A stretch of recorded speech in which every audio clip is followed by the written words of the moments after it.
Hi, welcome back guys. This is your friend, the Broccoli Fanfics, back with amazing fanfiction. This is the series of What If Deku Had Fire-Breathing Quirk. Now before starting, please give this video a like and subscribe to the channel if you want more videos like this. Now let's get into the fanfic. Fire. One can go on and on about a small flicker of flame. Some will see the beauty of it, others will see the ugliness of it. Fire is fire. It takes away. It keeps us warm. The ever-changing colors with the intensity of heat display a beautiful dance that not even the most graceful and talented dancers can do. The paintings can never be rivaled with any professional artist's work, and the destruction, complete catastrophe, is only equal to those beings higher than it. Fire is alive if tended, but it dies too fast. It grows when fed, it spreads when given the chance. Fire grows and grows. It is feared. It is loved. It is balanced. It is unbalanced. Fire is fire. No one seems to understand that. Fire will rage on and on unless it is stopped. It is comfort. It is harmful. Fire is everything. Fire is nothing. Fire is harsh. It's hot. It's too hot. He couldn't breathe. He couldn't breathe. Why couldn't he breathe? He gasped and pounded on his chest, clawing at his throat. He cried, choked on his own voice. He fell to his knees as big fat tears rolled down his face. He was gasping and letting out small noises. He didn't know what was wrong. He was only running with his friends. He was only messing around, so what? What was wrong with him? Wait, his friends. Where were they? Where was a teacher? He fell to his side, curling up and trying to gather in oxygen into his lungs. It hurt. It hurt so much. He felt hot. Too hot. His chest burned white hot with pain. His lungs screaming for oxygen as tears hit the dirt beside him. 4-year-old Midoriya Izuku had developed his quirk in one of the worst ways possible. He was playing with his friends when his lungs seemed to have stopped working. He was suffocating on his own smoke and fire. He had inherited his father's quirk and it was horrible. One of the teachers had called an ambulance to come to pick the boy up. The other had laid the child on his back, elevating his chin while doing their best to help with the breathing. The boy's forehead is hot to the touch, beads of sweat rolling down his face. The nurse of the preschool headed over to help the teacher until the ambulance came. It was quite scary for one of the boy's friends to see something like that happen. One blonde child was worried, but he didn't show it, turning away and hoping his friend would be okay. He followed his teachers into the preschool, clenching his tiny fists at his sides while constantly glancing back at the ambulance as it faded into the distance. His red eyes looking down at his hands for a bit before scoffing and doing as his teacher said. Fire isn't kind. The child, Midoriya, woke to the sound of a heart monitor and the murmurings of a worried mother. He woke up to find his mother beside him, running her hand through his hair as she comforts not only him but her as well. He let out a small whine, wincing at the sting of pain that came from his throat. He looked up at his mother's worried eyes and smiled a watery smile, reassuring her that he was okay. Mom, hush, baby. It's okay. Don't talk right now, but you're going to be fine. Everything will be fine. Inko looked up to see her husband at the door, pensively walking over to them and kneeling down beside the boy's bed. Hey, there, kiddo, he murmured, running his hand through the boy's curly hair. The soft green-black locks, a mixture of his parents, curled like his father's. The boy was mostly a spitting image of his mother, Inko, with hints of his father, Hisashi. The boy smiles at his father, reaching up to grab his hand. You gave us quite the scare, but you got your quirk, Izu. He rested his hand on the boy's head, staring down with a grin. I'll help you with it, but you have to take it easy. Your drawback is like my father's, so you need to be careful, okay? Izuku nodded, closing his eyes and curling up against his father. Can I be a hero, Dad? Who said you couldn't? He questioned, smiling as he glanced at his lovely wife. The boy was asleep, but he didn't want to accidentally wake him up by moving about. He was going to ease his wife's mind, knowing that this was only going to cause her a great worry. Not only to her, he thought. He sighed as he knows that he wasn't going to be worry-free himself. His son wanted to be a hero, but there was no way he was going to let him think that getting himself killed would be a good idea. If he wanted to be a hero, he was going to have self-preservation first and not be like the hero All Might who would get himself killed one day. He wasn't about to let his son dive headfirst into a fight that he wouldn't be able to win. No, that was never going to happen. His son may be a child, but children learn faster than a teenager, faster than an adult. If he started early in training his son, going at a pace that suited the boy, then he would be able to understand the concept a wise hero chooses his battles. A fool fights something they can't win without a problem. Hisashi cares for his son, cares for his wife, so he wasn't going to let some fool ingrain idiotic ideas into a child's head. Midoriya Izuku will be a hero despite who his father is. Hisashi hopes that one day they wouldn't meet on the battlefield, for heaven forbid that he would put his own son in danger. Midoriya Izuku will be a hero no matter what, and he would be the greatest hero ever. Midoriya Hisashi was going to make sure of that. Fire only kills. Midoriya Izuku was only 9 when the world around him seemed to burn. his lungs screaming at him with fury as he dropped his knees, gaping at the horrific scene in front of him. The person in front of him, he didn't know them. He had no idea who the person in front of him was, and they were burning to death. His body wasn't reacting to him, staying on the ground as his lungs wouldn't work correctly. No matter how hard he tried, he couldn't breathe. The scene in front of him never stopping. It was horrible. Why wouldn't it stop? Stop. Stop. Please, please, stop. They yelled and screamed, their voice resonating throughout the entire alleyway. The boy who stood in the center of it all was watching with the utmost terror. Eyes were blown wide and with his mouth parted at the sight. He wanted it to stop. Stop. Stop. Stop. Please. He doesn't want to watch any longer. His chest screaming and heaving as it seemed to not stop. His world burned around him, crumbling into ashes as the fire grew and grew. He wanted it all to stop, but it wasn't going to happen from what he could see. Help. He croaked as he fell to his knees, grasping at his shirt as he gasped to draw in air. Nothing worked. No matter how hard he tried, no matter how hard he had tried to work, it didn't seem to stop.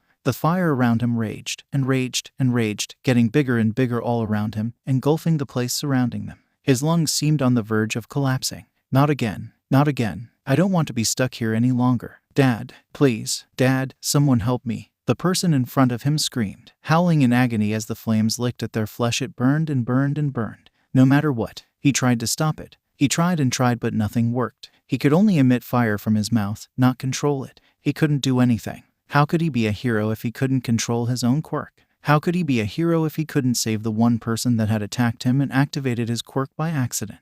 He didn't mean it. He didn't mean to hurt them. He just wanted to get away. Get away. Get away. He didn't want to hurt anyone. He wasn't trying to hurt them. He panicked. It was an accident. He forced himself onto his feet, reaching out to the person. He was trying to help. He was needing to help. After all, what hero couldn't save someone? The moment he touched the angry flames, something happened. The fire was gone and the criminal was on the ground with burns on their skin. What's wrong, Deku? Deku. That's the name he was given by the popular explosive boy on the day he went back to preschool. He had said he could read his name like Deku, which meant useless, and changed it to Deku.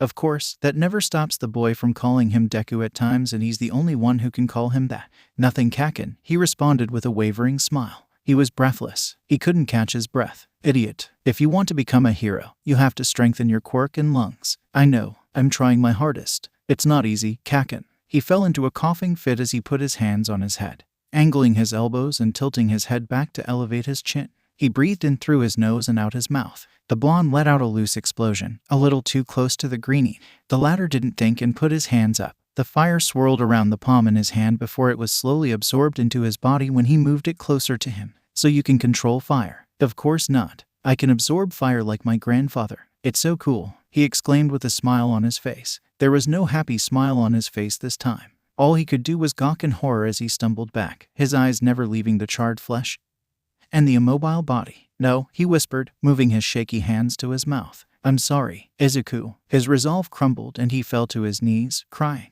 His father sprinting to his side, wrapping an arm around him and turning him away from the scene. It's okay, Izuku, it's okay. Everything is okay. Just breathe with me. Follow my breathing pattern. SHH. Just settle on breathing. They're still alive, but you can't beat yourself up for this, Izuku. They attacked you. It's out self-defense. I don't want to use my quirk anymore, he gasped out. It hurts too much. It hurts. Hey, you don't have to use it unless it's necessary, okay? You won't have to be forced to use it. I know someone who is quirkless. You can train under them. They know how to fight and they can show you, help you become a hero even without the usage of your quirk, okay? The older man looked at the charred body. They weren't going to make it and he knew it. He was going to have to get a few of his people to come in and discard the body. While everyone else is reliant on their quirks, you can show them that you won't need one, that you're so much better, okay? Midoriya Izuku was only 9 when he killed a man. He was 9 when he learned he didn't need a quirk to become a hero. The world of heroes seems to be a dream, one that imaginative writers all have dreamed and wrote about, artists have drawn. It was all real. But of course, when there are heroes, there are villains. It never stopped. An ongoing cycle, but it was balanced. After all, one cannot exist without the other. Good cannot be considered good without evil and vice versa.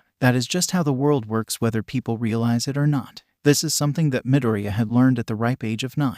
This is something he learned the same day he killed the man. It was all out of self-defense. That's what his dad said anyway. His dad, after that day, he helped him with his quirk for a while until having to take a job overseas. Or that's the lie he gave to people. Only 3 people know exactly what he really does: his wife, his son, and his wife's best friend. Of course, when she found out, he got a good beating out of that. Midoriya isn't a force to reckon with anyway. After all, driving fear into people comes with benefits. Thanks to him, his family and his wife's friend's family are under protection. Midday. The sun is shining brightly, the birds are tweeting. People around him are going on their peaceful day. The people are enjoying the day, the sun's warmth and its light. Of course, that tranquility will be shattered by none other than a villain. A flash of green hair peeks out from the mass of people, unique in color, but the owner of the hair is completely plain compared to everyone else's. Izuku Midoriya rushes through the crowds, a smile on his face as he listens to the sounds of a fight happening.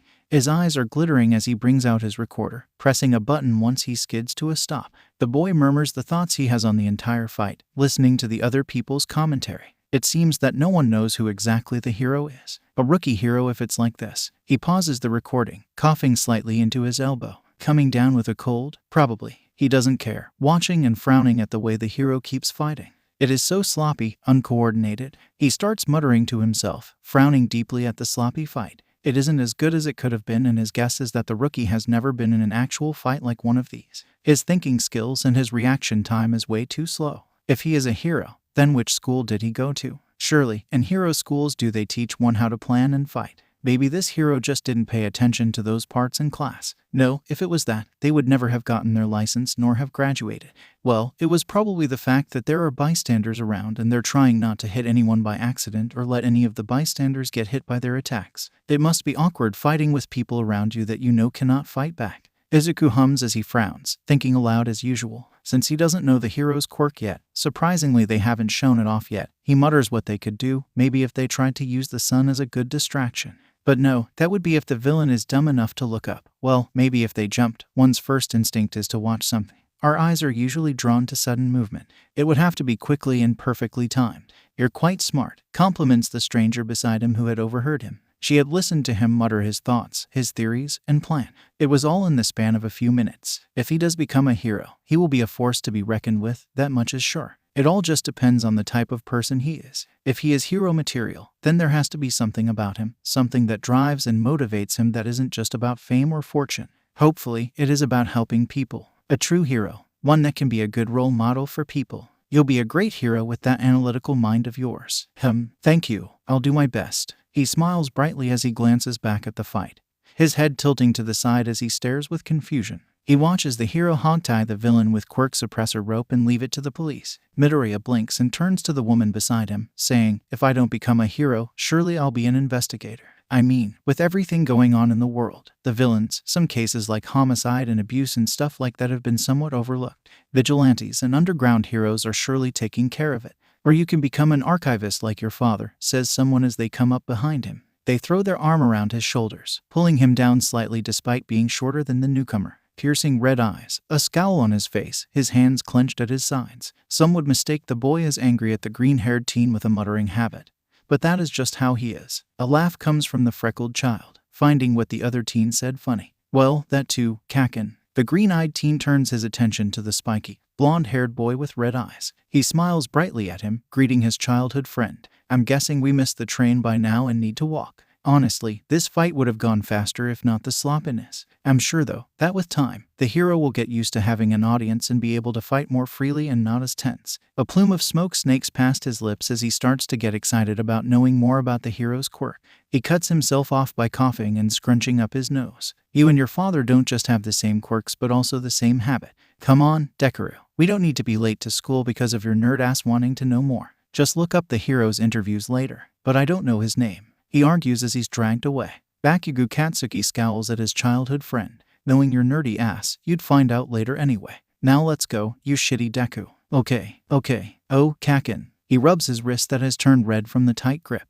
Geez, he mutters as he shoots a glare at the blonde. The red-eyed boy snorts and glares at the viridian-eyed boy. Stop fucking whining and hurry the fuck up, damn nerd, he mutters as he shoves the boy forward. I'd give you all a test, but I know you all want to be heroes, shouts the teacher as he throws the papers into the air. Everyone is going crazy, showing off their quirks while Izuku shakes his head in disappointment at all of this. Yes, he wants to be a hero, but at least he has a backup plan and a backup plan for that backup plan and so on and so forth. Midoriya turns back to the notebook he was writing in, humming to himself. He tunes back in when Bakugo announces how he'll be going to UA. Oh great. Oh, that's right. Midoriya, you want to go to UA too. Everyone turns to the quiet boy who is slowly lifting up his head to look at the teacher and his peers. He hates it when they call him out like this and the teachers know it. Isn't he quirkless? Isn't he a murderer? No, I think he has a quirk but he doesn't use it. His quirk is dangerous so he doesn't use it. I heard that it's so embarrassing that he doesn't use it. I heard that he's killed multiple people with it, so that's the reason he doesn't use it.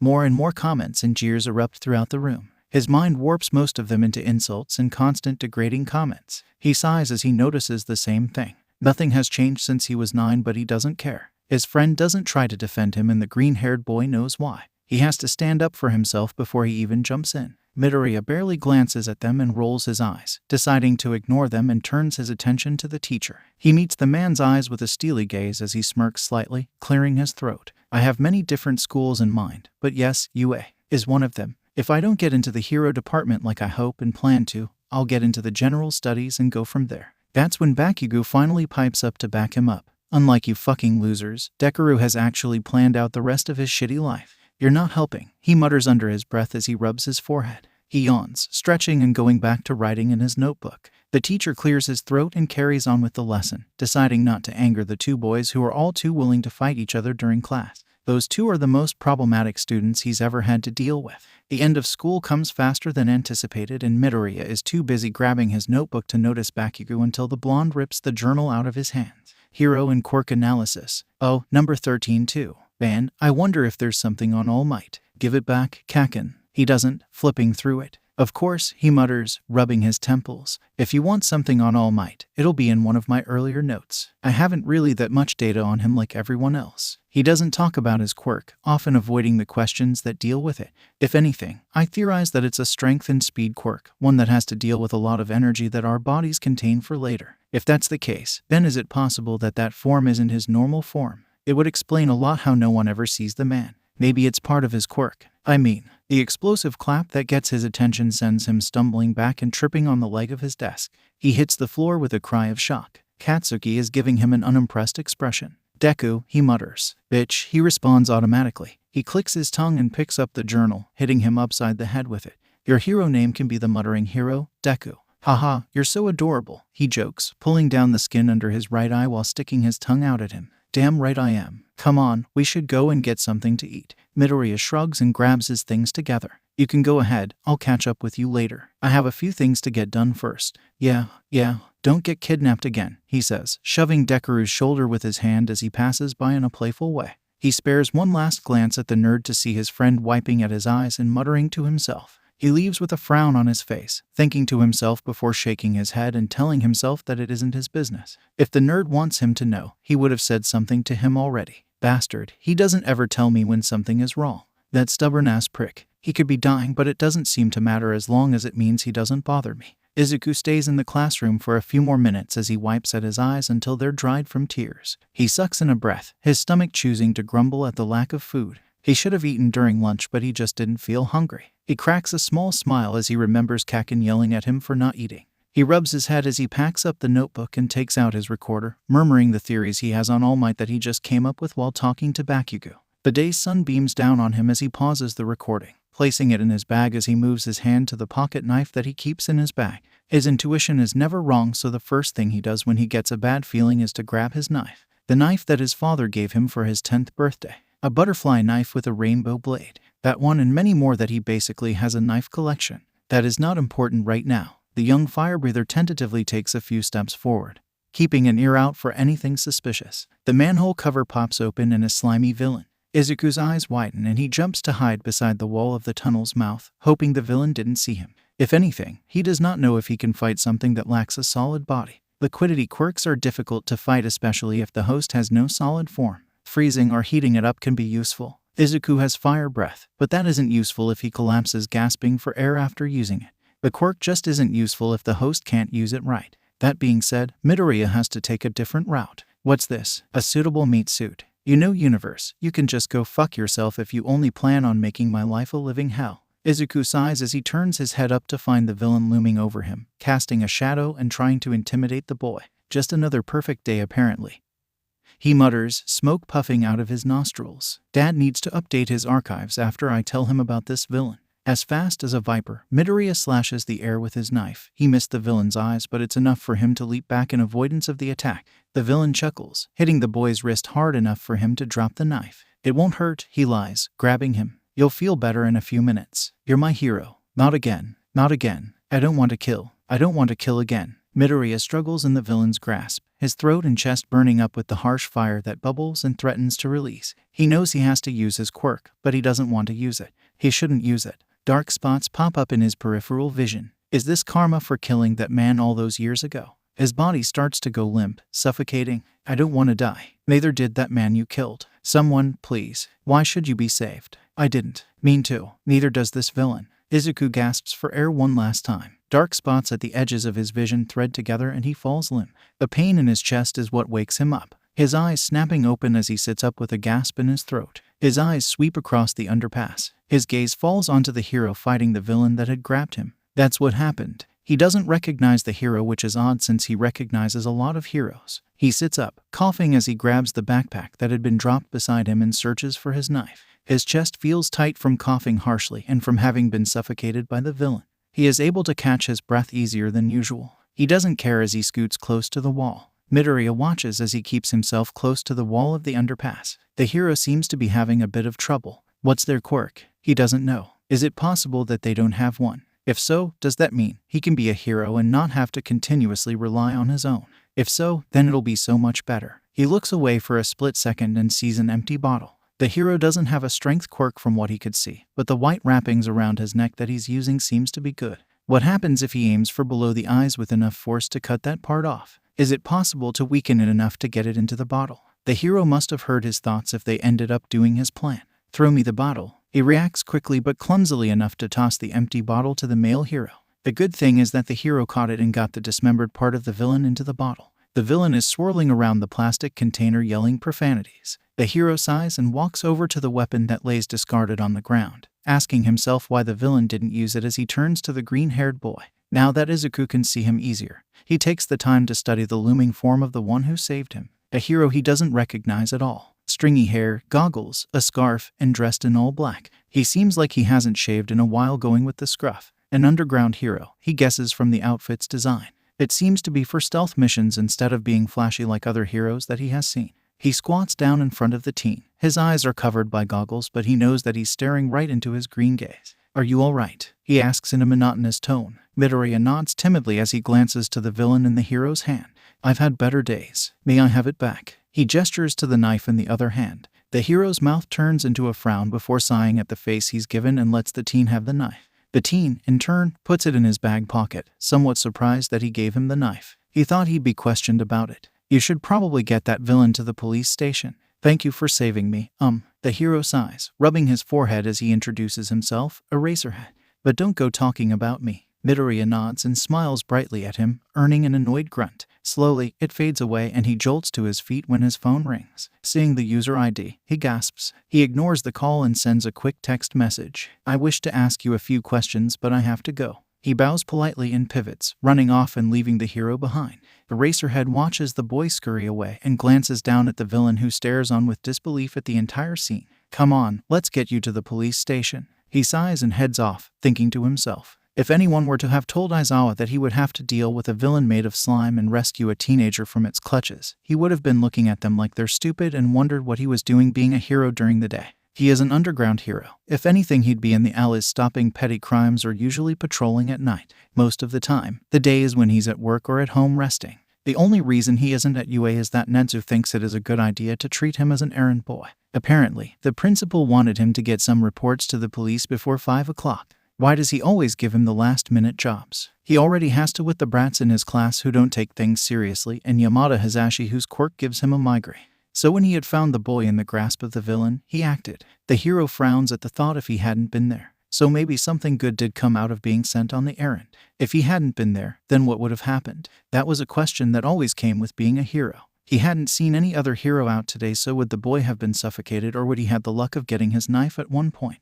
He shakes his head to banish the thoughts from his mind. Shouta just doesn't understand why he feels like something is off. That must be what Hizashi calls his paranoia. What the hell happened to you? Comes a shout off to his right. Don't tell me you almost got kidnapped again, shitty Deku. The sound of someone getting hit and the cry of pain follows the shouting. What is going on over there? Shouta sighs and walks over to the source of the voice. He pauses in his tracks and glances to where the green-haired boy from earlier is laughing and smiling at the blonde who just yelled at him like he finds the whole thing amusing. So he isn't in danger then. Good. The teenager shakes his head, schooling his expression as he rubs his head. I told you not to bring that up. I was 9. And I'm fine, nothing bad happened. Liar. Aizawa huffs as he gives an unamused expression that they do not seem to notice. I also got to meet a hero today. TCH. Chasing hero fights again. That dumbfounds the hero who had been turning to leave. Somewhat curious, he moves forward to listen. On the roof of the building, he crouches where they won't see him but he can see them. Chasing hero fights. Again, he's done it before then. TCH, what a problem child. No, I was, attacked. But a hero came and helped me. He was so cool, but I didn't see what his quirk is. He's an underground hero, someone I've watched before too, so that makes it even more awesome. I think my dad may have a file on him though. That's something to keep in mind. The blonde snorts and shakes his head, patting the other on the head. Shitty Uncle Might, seeing who he is and what he does. Honestly, your love for quirks sometimes makes me wonder how your quirk isn't analyzing things. He smirks, flicking him on the forehead. That just means when we're a hero duo, we'll be sure to win against the villains with that brain of yours. Hey, maybe you can lie and say your quirk is analyzing things, seeing as you don't use your actual one. Yeah, comes the quiet murmur, almost thoughtful. Let's go get something to eat. The blonde holds up the plastic bag that's in his grasp with a grin on his face. I already fucking did. What? He shouts, pouting. You were taking too long. But you never get spicy food. Because I'm not fucking suicidal like you. Hey, your food is the embodiment of hell. Now let's go, shitty nerd. That earns a laugh from the green-haired boy who turns his head and meets the hero's eyes. A smile comes to his face, catching the hero by surprise. There's no way he saw him, right? Hurry the fuck up, nerd. The teen winks, which answers the question of him seeing him, and he turns to follow his friend.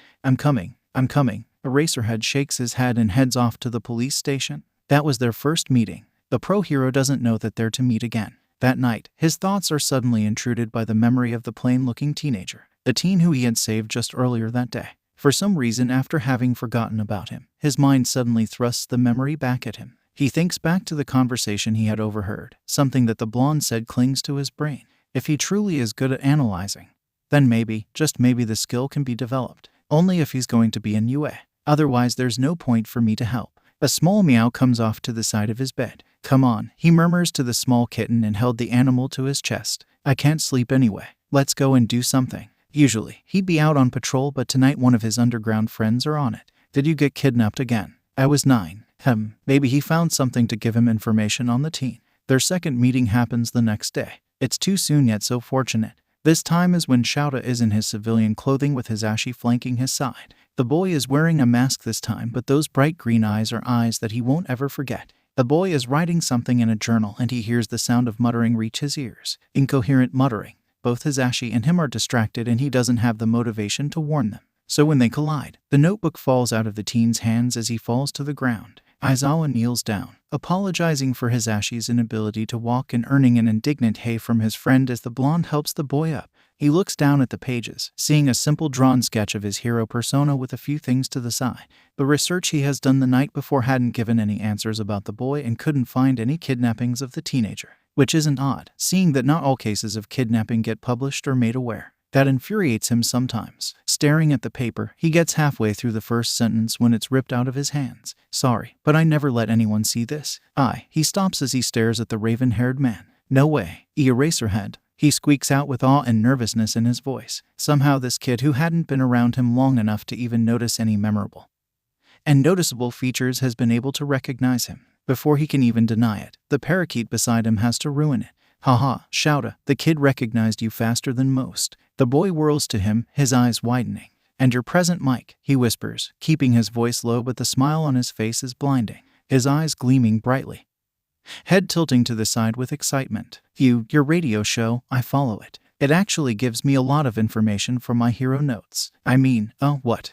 Yeah, I don't know how to cover that up. He chuckles nervously and starts backing away from the two heroes. Hero notes. Aizawa questions, his eyes narrowed at the teenager. He holds a suspicious expression in them as he stares down the boy, who doesn't really comes off as a villain, but even so, he has to be careful. He never knows who may be a villain. Again, it can be his paranoia acting up. I lie like quirks, he explains as he continues stepping back, slight panic overtaking the joyful expression on his face that he had when realizing who they are. I analyze a lot and think up a lot of the strengths and the weaknesses of a quirk, not to mention other ways one can use it. Hazashi, the ever-optimist, grins and takes a step forward, ignoring the way the boy takes several more cautious steps back. That's awesome, little listener. What do you have on mine? The boy blinks and flips the pages of the notebook. He hesitantly hands it to him. It's not much. I have another one more detailed at home. This is the vague and unimportant one in case a villain finds it. Everything in here I already know. Exactly. All of that. It's all the things everyone knows. I just use a special invisible ink that my father made to write in that one. There's a certain light that it will show up under and it's rare and only made specifically for him and me. That's great thinking. Did you hear that, Shouta? He gets only a grunt before turning back to the teen who's staring at the blonde with disbelief. Shouta ignores them at the same time the hairs on the back of his neck stand on end.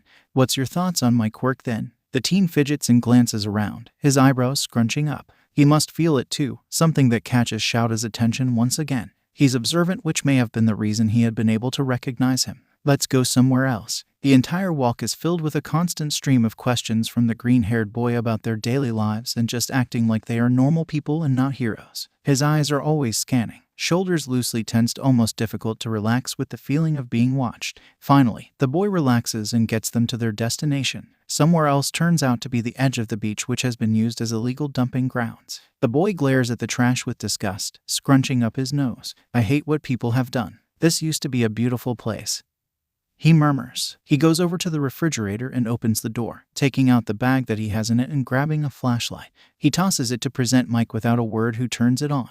A neon orange light illuminates the white pages. Green words pop out and Yamada reads it, leaving him to do the questioning that he hadn't been able to do on their way here. What's your name? Midoriya Izuku. I saw you yesterday, by the way. You were listening into my conversation with Kaken, weren't you? I wasn't at first until he said that you chase hero fights. He flinches at the reprimanding tone that coats the underground hero's voice. Yeah, how else am I going to get the information I need? Videos aren't that well recorded, and those that are, I have trouble finding. The news only does live fights and then they never pass it again, taking down whatever video has the full fight. Small clips are allowed. He starts muttering. My father is an archivist for the hero business. He keeps track of villains and heroes and those that help them out along with what their quirks are. I help him in getting some extra information, but because I have no clue what he has already, I just do record everything I possibly can. Of course, I know why he doesn't give me any information since it's confidential, but it could have been beneficial in many ways. Shouta stares at him, then glancing towards Hazashi, who gasped. I didn't think about doing that.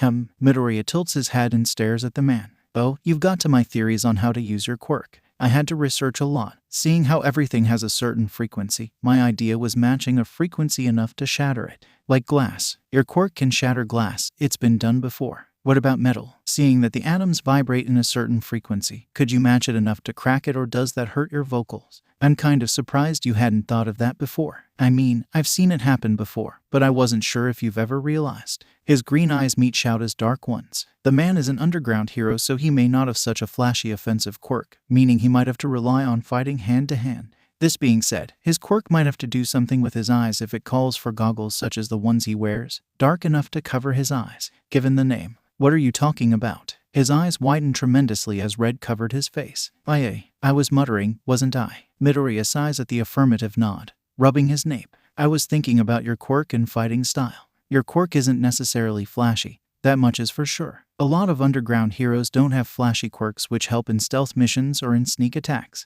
Given the goggles and the way they're made, it has to do with your eyes. Of course, I could be wrong on that initial theory, seeing that a lot of heroes wear goggles. Eye protection is quite needed in the line of work. But with the fact your hair is framing your face, that's quite a hazard. If the villains know the best way to fight dirty, it's making more of an effort to cover up your face. How you can see is beyond me. Given your name Eraserhead, your quirk has to do with erasing something. And you got all of that from my name, appearance, and public status. That and a few grainy videos I've seen on the internet or actual encounters with underground heroes. Those aren't many. I've seen a video on you. Didn't have your name, but I recognize the weapon you have around your shoulders. I like analyzing any videos of heroes, of villains, anything that deals with quirks. Quirks fascinate me, especially the ones with simple weaknesses that villains don't seem to pay attention to.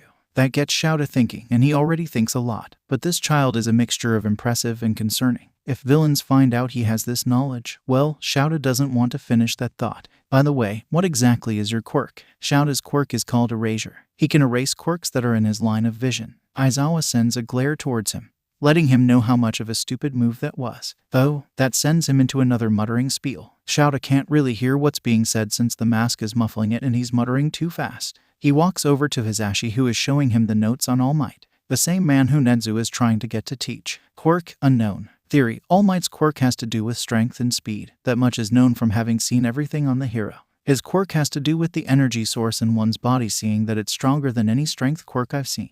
If so, this has to have a serious backlash on his body. His form: I don't believe it's his original form, seeing how no one has ever spotted him out in the streets unless there's a villain out. Izuku is watching the two pro heroes look through his notebook, tilting his head. He shrugs and heads into the maze of trash. He hums as he looks through it all, coming up with mental plans on how to clean it. He's been trying to figure out a plan on how to do it without hurting or killing himself. It's something that he has put into a lot of thought. He turns to head back when he sees Eraserhead coming over to him with the notebook.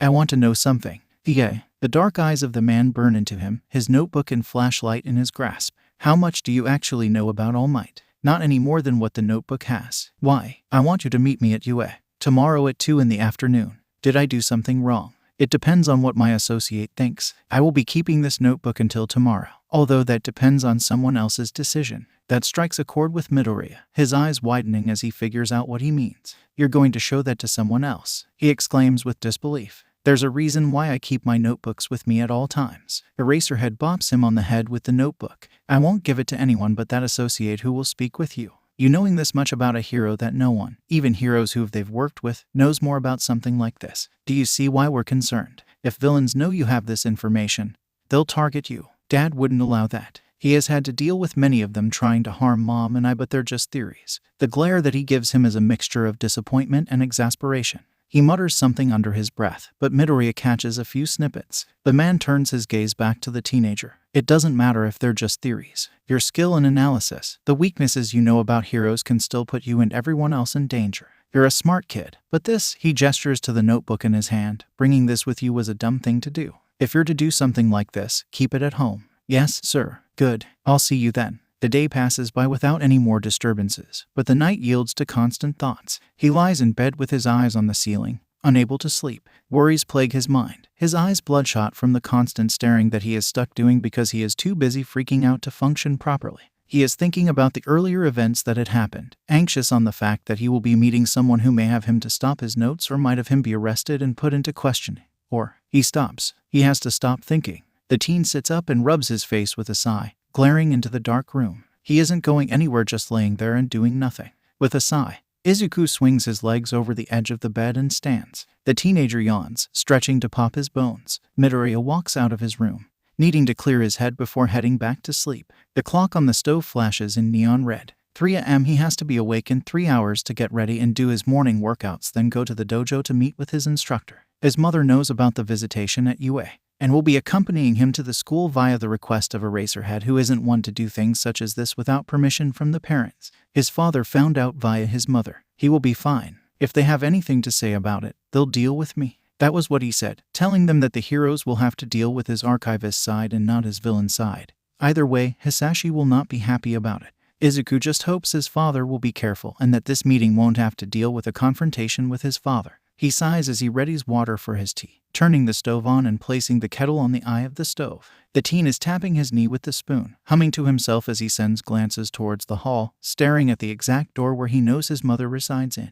The teen rubs his forehead, glad his mother is a deep sleeper at night. Izuku is sure that she could sleep through an earthquake and a thunderstorm that turns out to be a tornado. He always jokes with her about this piece of information, which gets a sheepish denial and a bright red face from his mother. He remembers the days when he was younger and they had been stress-free from all of the bills and the boy's inability to keep himself safe. He doesn't really choose to go to villain fights, well, most of the time. He has a life outside of watching heroes and villains after all. Izuku thinks back to the villain fight the day before, the one on the day of the sludge incident. The rookie hero's name hasn't been revealed yet. Hopefully, it will be at one point. Sooner than later will be much better. Eraserhead is such a cool hero. He wishes to know more about the underground hero. And maybe if he goes to UA, For his high school years, he'll get him to be one of his teachers. The shrieking of the kettle rips through the glass of silence and dots like it was paper. Midoriya sighs and gets up, pouring the water into the mug. He has a long day ahead of him, that much is for sure. The dojo is large, the floor covered by a variety of mats and equipment. The white and gray walls are decorated with trophies and paintings and certificates. The arch that greets newcomers had a beaded curtain that is multicolored. There aren't many students at the time Midoriya visits, and he's fine with it. It just means not a lot of people have to see him. He enters and bows to the instructor, the woman that he has been training with since the ripe age of 9.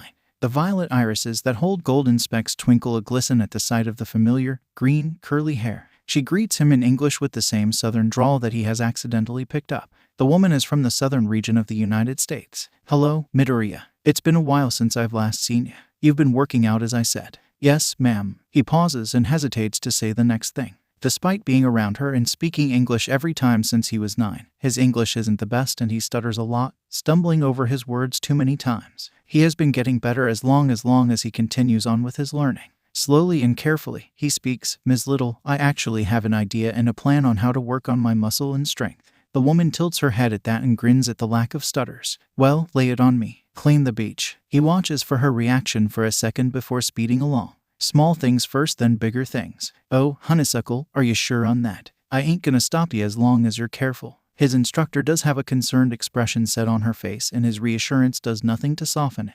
"Alrighty then. I guess I'll have to find someone to keep an eye on you. Come on, you bugger. Let's train." The training, like always, is harsh, but Izuku doesn't mind it. He enjoys the harshness, knowing that in reality it won't be anything but harsh. Just because Ms. Little knows him doesn't mean she's going to go easy on him. She knows how bad the world can get at times, especially with how the villains will act. She knows firsthand, so being trained to fight against the villains shouldn't ever be taken lightly. That's the one thing that Little has taught him. He has to always expect it to be a harsh and grueling battle. If not, then well, that's your first mistake. The fun thing about Ms. Little is that she uses real weapons during training. This session is a lesson on swords. The woman rarely did any sword training, letting him get a handle on something else before letting him use actual swords. The thing she teaches him the most is the eskrima sticks, a Filipino weapon, and she teaches him how to use a bow staff. Up, thwap, not that far, back, thud, watch your footing. Come on, Izuku, it gotta be better than this. The cycle continues. Careful with that sword. She's enjoying this way too much. He lunges forward. Clang, the sword is out of his hand, and the edge of hers is a few centimeters from ripping open his flesh. Izuku's weapon had clattered a few feet away from them. "You haven't taught me how to do that." "That's so cool." "Well, you're going to learn now. Retrieve your sword." On and on it goes, back and forth until the training coming to a stop for a 10-minute break. The two sit around, catching their breaths and relaxing slightly. Izuku is starting to get the gist of the disarming trick. He progresses a lot after constant teachings. He is a quick learner after all. Too bad that doesn't apply to learning new languages. "I can take you and your mother to UA," she offers, switching to Japanese with a smile. "It's not any trouble. Plus, I could help calm both of your nerves." "That will be great," he responds with a bright smile. Those bright green eyes that remind her of his mother's. His father's eyes are of amber. If one looks closely in the sunlight, they could see the amber flakes swimming in a sea of green. Sometimes in his anger, the green gives away to the amber, and that's when one knows to run. His dark curls bounce as he hops on one foot. "I really hope it won't be anything bad. I mean, I'll understand if they don't want me to continue writing my notes." They fall into a conversation as she drives, her eyes fluttering between the road and the boy in her passenger seat. Off to pick up his mother for the meeting, Ms. Little makes sure to be careful in her driving, listening to Izuku ramble on and on about something he's found an interest in. The meeting with Yue comes far too quickly. This is what Izuku thinks. His nervousness thinks it's the best time to pick up at the moment they see the school. They pull up at the entrance at the same time the underground hero walks out to wait on them. "Call me when it's over," says Ms. Little as she drives away after dropping the two off. Her need for reckless driving coming back now that she doesn't have passengers in the car with her. Izuku sighs as he wrings his hands, glancing at his mother, who gives him a small reassuring smile while introducing herself to Eraserhead. "Hello, I'm Izuku's mother, Midoriya Izuku. Please, call me Izuku. I really do hope my son isn't in any trouble, especially since he doesn't go to this school. It's nice to meet you." He's not in any trouble at all, but the principal wishes to speak with Midoriya here. His dark eyes snap to the green-haired boy, who is giving a nervous smile, fidgeting as he hops from one foot to another. "Let's not keep him waiting, please." Izuku nods and steps forward, his eyes scanning the campus and memorizing the way it looks, the easier ways to get away. He takes it all in for precaution, never knowing when something will go south. His wariness is noticed by the underground hero who says nothing about it, watching the teenager he met the day before with a keen eye and listening to the boy's mother speak animatedly with her hands. When she is nervous, she starts rambling about anything and everything just to settle her nerves. Izuku's asthma gets in the way sometimes. It's worse during the spring when the pollen count gets too high or during the heat of summer. But even so, he still wants to be a hero. Asthma, Eraserhead cuts in, glancing at the teenager who's been silent the entire time and getting a small nod. It's a drawback from my quirk. It weakened my lungs when I was 4, so I have to be careful when I'm using it if I ever use it, which I don't. He shrugs, crossing his arms as he kicks a small pebble. The conversation fades away with that small statement, and Ko sighing as she glances at her son with a concern-filled glance. The hero keeps it in mind, tucking the information for later. If it all goes well, he will have to know this and many more. Although, the part where he said he doesn't use his quirk piques his interest. The trek into the building is a short one and Izuku shivers at the foreboding feeling. The deserted hallways feel eerie. The lack of people in a school always sends a chill down Izuku's spine. He does not understand why, but it always sends his nerves reeling. He grabs his mother's hand in his, reassuring himself that he's in a safe place, seeing that if he wasn't, his mother would not be by his side. The door to the principal's office looks over them. The anxiousness that Izuku had buried rears its ugly head as Eraserhead knocks politely before opening the door. In his bored, monotonous voice, he introduces the two. Nezu, this is Midoriya Izuku and Midoriya and Co. The principal, Nezu, is a small animal with white fur that resembles the color of freshly fallen snow. His black eyes are filled with an emotion that is a mixture of pleasure and pride with hints of interest. He's read my notes. Hopefully, the only thing he tells me is to stop. I do not want to deal with his sadistic nature at all. If my research on the principal is correct, that is, hello. It's nice to finally meet the one behind such an amazing notebook. Your notes are detailed and almost always accurate. A few things are wrong, but considering that everyone cannot be right all the time, I must say, your quirk is quite interesting. Izuku blinks owlishly at him, processing what had been said. He thinks it's a quirk. He believes that his analysis on the heroes is all due to a quirk. Well, the animal, is in for a surprise. The boy frowns in confusion. My quirk. The mouse, bear, genetically engineered rodent, lets out a laugh that does not sound sane at all, or his paranoia has warped it. Your analysis, or is it a more intelligence-based quirk? Although, it has to be an analysis quirk. Oh, haha. He blushes slightly as he rubs the back of his neck, laughing anxiously as he says, well, actually, my quirk is fire breathing with the added heat absorption. The spark in the principal's eyes brightens considerably. It reminds Izuku of a scientist finding something new and cannot wait to experiment. A specimen that no one has had the pleasure of seeing or the knowledge of knowing. That thought in itself sends a blood-curdling chill down his back, needing to have a lot of willpower to stop himself from shuddering. Of course, it interested the animal person with an intelligence. So it's all a skill. Well, it should be cultivated, be more accurate, and use it to our advantage. Inko's grip on the strap of her purse tightens, knuckles turning white with the amount of force behind the grip. She knows what this means and it worries her. You want to teach my son. He claps his paws with a smile that would have been adorable if not the glint in those black orbs. Well, of course, his analysis will be helpful for the future generation of heroes. The more he studies and cultivated his talent, he will become quite unstoppable. Imagine having knowledge of villains without having to be told anything by them. He taps his paws on the surface of the desk, humming happily to himself. He murmurs to himself, yes, Izuku here will be a force not to mess with if the cards are played right. The only one to hear is Eraserhead, who is standing to his left. Aizawa, can you please take Midoriya to the teacher's lounge for a drink? I wish to speak with Izuku alone. Izuku catches the look Eraserhead. Aizawa gives Principal Nezu. He doesn't comment on it and watches his mother stand and leave with him biting back an argument. Once alone, Nezu's eyes become steel and the smile turns bittersweet. I do wish to speak more about your notebook. He places a paw over the journal and pushes it forward, more specifically on All Might's page. Is this all there is, or is there more? There's more. Wonderful. Although, he won't be the only hero we speak about. I want to hear what you have to say. His expression softens slightly. Afterwards, I have an offer to make you. Shall we begin? The teacher's lounge isn't what Inko expected for a weekend. Many people, heroes, are lounging around talking or working. It's a large contrast to the vacant halls that resemble a ghost town with an ominous feeling hanging in the air. They make no noise as they enter the room. The occupants have yet to notice the two newcomers, but that doesn't mean they'll go unnoticed for long. This is proven when a blonde-haired man with his hair spiked up and sunglasses, present Mike, she recognizes, notices the two of them. If Inko knows anything about him, thank her son for that, then nothing out of this entire thing will end well for her or Eraserhead. The grin that appears, spreading across his face, only proves her right. His loud voice booms throughout the room. Shouta, who's this lovely lady? This earns the attention of everyone in the room. Turning to look at the appearance of the stranger, a short and plump, middle-aged woman with dark green hair pulled up into a bun with strands hanging out. The heroes all take a moment to study her, some returning to their work while others turning away but still in full rapture of the scene. The green-haired woman flushes red, stammering in bashfulness. The man beside her sighs, shaking his head in disappointment at the blonde. This is Midoriya & Co. Please be respectful, Yamada.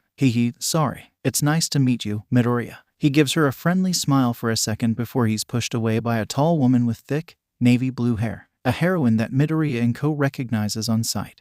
Her son has spoken about Midnight and all of the things she could accomplish if she put her mind to it. Maybe she can slip some of his ideas to her. Her smile is bright at the sight of the other woman. Hello, I'm Midnight. Pardon my asking, but what are you doing here? The woman steps back, mimicking the heroine's smile. She curses her shyness and easily flustered personality. My son is discussing with Principal Nezu at the moment. She sends a small glance towards the hero, Eraserhead, in silent question if she could tell the woman the reason that they are here for. Aizawa sighs, glaring at the blonde who just had to open his mouth and bring attention to them. He owes Mrs. Midoriya an apology later. He runs a hand through his messy hair as he explains. Midoriya Izuku, a teenager we met yesterday, is in a conference with Nezu about his future. If it all goes well, you all will be seeing him here more often until his first year of high school, depending on where he decides to go. He adverts his attention toward Mrs. Midoriya. Nezu has explained that he wants to teach Midoriya, but that is all his decision. He has a few more things to say, and after that, he will give him the offer. He hums. Of course, we still need your permission to work with him. Inko doesn't reply, falling silent as the R-rated hero, Midnight, grabs her and pulls her to the couch. She listens to the woman speak animatedly, smiling happily as she tells the woman about a new recipe she's trying to perfect. Fortunately, Inko recognizes the recipe and adds her input. The two women bring lunch rush into their conversation, speaking about different foods they've made or tried. Oh, Midnight, my son has had an idea about your quirk. Really? She exclaims, her eyes lighting up tremendously. He was thinking about making gas canisters to trap the mist. Oh, like those smoke grenades. I had been thinking about doing something similar with tranquilizers. Izuku will enjoy that idea. He's always thinking and never gets to have anyone to talk to about his ideas. Sometimes they're too complex. No wonder Nezu has taken an interest in him. Yes, mutters Shouta, who overheard from where he leans against the wall. He would usually be working on the homework or going over some future lessons. No wonder. He leaves seeing that she is in good hands, somewhat. He hopes that they don't break the poor, easily flustered woman in the time he is gone. The underground hero is thinking about the notebook, hoping that Nezu goes over the importance of being more careful with it and not to show it to anyone but the respective hero the notes are on. The boy can bring the age of heroes to an end without realizing it, without meaning to. That in itself is terrifying. The kid is dangerous. If villains find out about him, Aizawa shakes the thought away. He opens the door to the office and all conversation comes to a stop. Nezu is grinning widely, happily. The excitement that is displayed on his face sends shivers down Aizawa's spine. That isn't a good thing. This whole thing has been a mistake. The excitement mirrors a scientist ready to experiment, and it leaves him to rethink his choice in giving the rodent principal the teenager's notebook. The man is going to have to apologize to the poor boy who might endure harsh teachings from the principal. I take it went well. The boy, bless his heart, who has no clue of what's to come, grins a 1,000-watt smile at the sleep-deprived adult. It did. I'm so happy I've been able to find someone who understands the things I say. It's so hard talking to people who have no clue what you're talking about when they don't know basic science or, history or basic knowledge on how quirks actually function. He shrugs. Anatomy and biology should really be mandatory taught classes. Yes, the study of the body. Quite fascinating. You're in middle school and you have already learned it. I research a lot and I am taking online college courses next year. American colleges are easy to enroll. There's apparently something called dual enrollment over there, and you can be in high school to take college-level classes. The pair of adults blinks at the teenager in front of them, one out of well-hidden surprise and the other is of being impressed by the brain and intelligence of the teenager. Are you sure that that's a good idea? You will have too much to worry about. Another smile. I have a lot on my plate already anyway. I've learned to adapt to it all. I'm what you'd call flexible. Nezu claps his hands again for the umpteenth time that day. It seems to the underground that anything the teenager says, the small principal seems to find it interesting. It is almost as if the boy hides things under all what he says and Nezu knows exactly what he's talking about. It is like a code only they know how to crack. That's good. I must warn you though, if you take my offer, you will be put under intense mental and physical training. Oh great, more harsh training. Fun. Aizawa resists the urge to facepalm. Of course, this kid is already going through harsh training. Why is he surprised? What type of training? Mental and physical. More so physical. It's weapons training. My teacher believes in harsh training and doesn't go easy at all. She's more of a villains will not take it easy on you and a learn from experience before teaching type of teacher. He thinks back to the first training session he had with her. He was 9 and the first thing she did was tell him that she will not teach him actual techniques of a weapon until after a week or so with a weapon. Tell me after today's practice that you want to quit. I do not want to waste my time on someone who will only complain. I know you're a child right now, you're too young, but it is all for your well-being. She wanted him to get used to the fact that there will be times where he won't have a weapon that he knows how to use during the heat of a battle. The first time he used a bow staff, it hadn't been pretty. He kept hitting himself in the face. He was awkward in holding. He would always drop it when she would hit it and she didn't give him time to recover, leaving him to use his skills to retrieve it or to get the upper hand. At first, he wanted to quit, to stop and never go back, but his father being supportive helped him. If he didn't take this opportunity, who knew when another would arise? Izuku waits for them to say something, his green eyes flicking between the principal to the underground hero. They seem to be in their own worlds, thinking about what he just said. Izuku turns to the notebook, taking out a pencil and flipping to a random page and starts writing down a plan for next year. He needs to write something down to put into his planner once he gets home. Well, says Nezu, breaking the silence, about the offer I made. What is your answer? The smile on his face almost matches the one the principal wears. I accept. Aizawa Shouta has been a hero since he graduated from UA. And before that as a vigilante. No one other Nezu, Nimiri, and Yamada know about that one detail. He has taught at UA for the longest time since receiving his teaching license. In his time, he has never met someone similar to Nezu and his sadistic intelligence. Now, enter Midoriya Izuku, the boy who can analyze things and see the smallest of details. His intelligence is above a normal middle schooler's, and this has caught the attention of Nezu, the devil himself. The two of them have a certain effect they have on people, something that he doesn't know how to put into words. Their eyes hold a gleam, almost as if they know something they do not want anyone to know or that they do not plan on telling. While Midoriya's is more dim and hidden, Nezu's is bright and condescending. Nezu waves the fact that he knows something in your face, but he will not tell you anything. He enjoys watching people squirm and beg for information that is not really all too important. He drops hints but never enough to be a clear answer. He loves fucking with people. Midoriya, on the other hand, watches silently from far away. He doesn't lend a helping hand, doesn't drop hints. If he knows something, he will keep it to himself. He won't speak a word until another person finds out, which will lead to a disaster. A silent manipulation occurs. With Midoriya, if the person is wrong, the teen will go along with it, thus leading the person astray. The victim won't learn anything but lies. Midoriya knows how to keep a secret. Confront him, he'll grow flustered, but the secret will remain that, a secret. That is their difference. Shouta's mind flashes back to when he told the unidentifiable rodent of the boy. Nezu's eyes were full of greed and a cold viciousness that was directed not to the teenager but to something else. He could see that, and it was worrisome. He has signed the boy to an early grave, that much he could see. He had thrown the boy to the wolf, and now he will be eaten. No mercy will be given, nothing. He will be devoured like a piece of meat, and there will be no stopping it. Nezu had that way of doing things. Midoriya, well, from what he had noticed, is more peaceful and would probably do something similar but keep it hidden behind a curtain of sweetness. The boy is a wolf in sheep's clothing. The dark night is filled with people, civilians, mingling on the sidewalks and in the shops. They're unaware of the hero watching over them. That is how he likes it too. He is underground for a reason. After meeting Midoriya, he is being more careful about avoiding people who might catch him on camera. The problem he has at the moment is the need to grade papers and cram in grades for the children who won't stop asking him. Although, there are a few he is going to expel or move down, maybe more. They're not taking any of it seriously. Some still have potential, but it all depends on them, whether they want to continue or not. He will watch them for another week or two, but other than that, he will finalize his decision after 2 weeks. He isn't going to deal with clowns who cannot take the life of a hero seriously. The hero sighs and glances off to the side, hearing a clattering sound. His eyes alert as they scan the alleyway. A figure darts past the dim light hanging on the side of the building. He follows it in case it's someone sketchy. Turning the corner, the figure is gone. He curses himself for losing the person. A teleportation quirk. Still, Shouta searches for the person he had seen, but nothing. He doesn't know, which frustrates him. The underground hero moves on from the area, deciding to finish his patrol then worry about everything later. After arresting 2 petty criminals and helping a lost teenager back to their hotel, he finally retires to his home. The year has nothing in store but hard work for Midoriya. The months that are ahead will be harsh. Nezu had been quite ecstatic in learning of the boy's abilities. The man, rodent, watched and listened to the boy speak. Something about him reminds the rodent of himself. It might have been the gleam in those shining green eyes flaked with amber that expanded and dilated. It was odd, but it might have been genetics. Eye colors have been known to change colors depending on one's emotions. Nezu had been intrigued even more with the boy's ability to read him. Well, it was more like reading into the words he spoke. Nevertheless, he achieved something that some of the best have trouble doing. Aizawa Shouta is still farther than Midoriya, but cultivating this talent that the teenager has, he'll achieve more than what Shouta has, which will be a lot.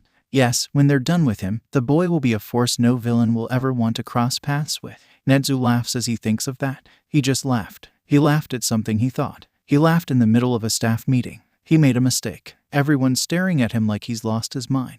Well, some of them. Nezu clears his throat after a few seconds of awkward silence. He smiles as he tilts his head in silent question if they want to know what he's thinking. Shakes of heads are his answer, and he grins widely as he wonders when Aizawa will speak up. The man doesn't and continues to shuffle through his papers. It's been a few weeks since Midoriya has joined, and he has been making a lot of progress. The exercises that have been given, the homework, it all has helped the boy so much. It's fortunate that the teen is a fast learner, so Aizawa doesn't have too much trouble and doesn't get too frustrated with the boy. Although, there are times where they can hear him muttering about a problem child who is too reckless for his own good and will be giving me gray hairs before I'm 40, which in all raises questions that never get answers. Nezu hums as he lets Vlad King continue his lecture on his class and how they're doing, sending a pointed look to Shouta. He says, and none of mine are going to be expelled. The underground hero sighs, lifting his head to stare at the man with tired black eyes. The kid I'm teaching knows curses. He leaves it at that, turning back to the papers in his hands. 11 of mine are either being expelled or moved down to general studies. Of course, mutters Vlad King. Oh, please don't start arguing, pipes up a new voice. Snipe is bored and doesn't want to listen to the two heroes arguing over something as stupid as this. Everyone has heard them argue one way or another about each other's teaching skills or about their classes. It gets tiring pretty easily, and all there is left are no winner and extremely annoyed co-workers. Well, there's one who finds it hilarious and always finds a way to encourage them even more. The one and only present Mike. Snipe rubs the back of his head, watching the blonde male closely. He doesn't need him to encourage them anymore. The blonde smirks, dropping his head as he mutters under his breath, but loud enough for them to hear it. Watch him expel Midoriya even though he isn't even an actual student.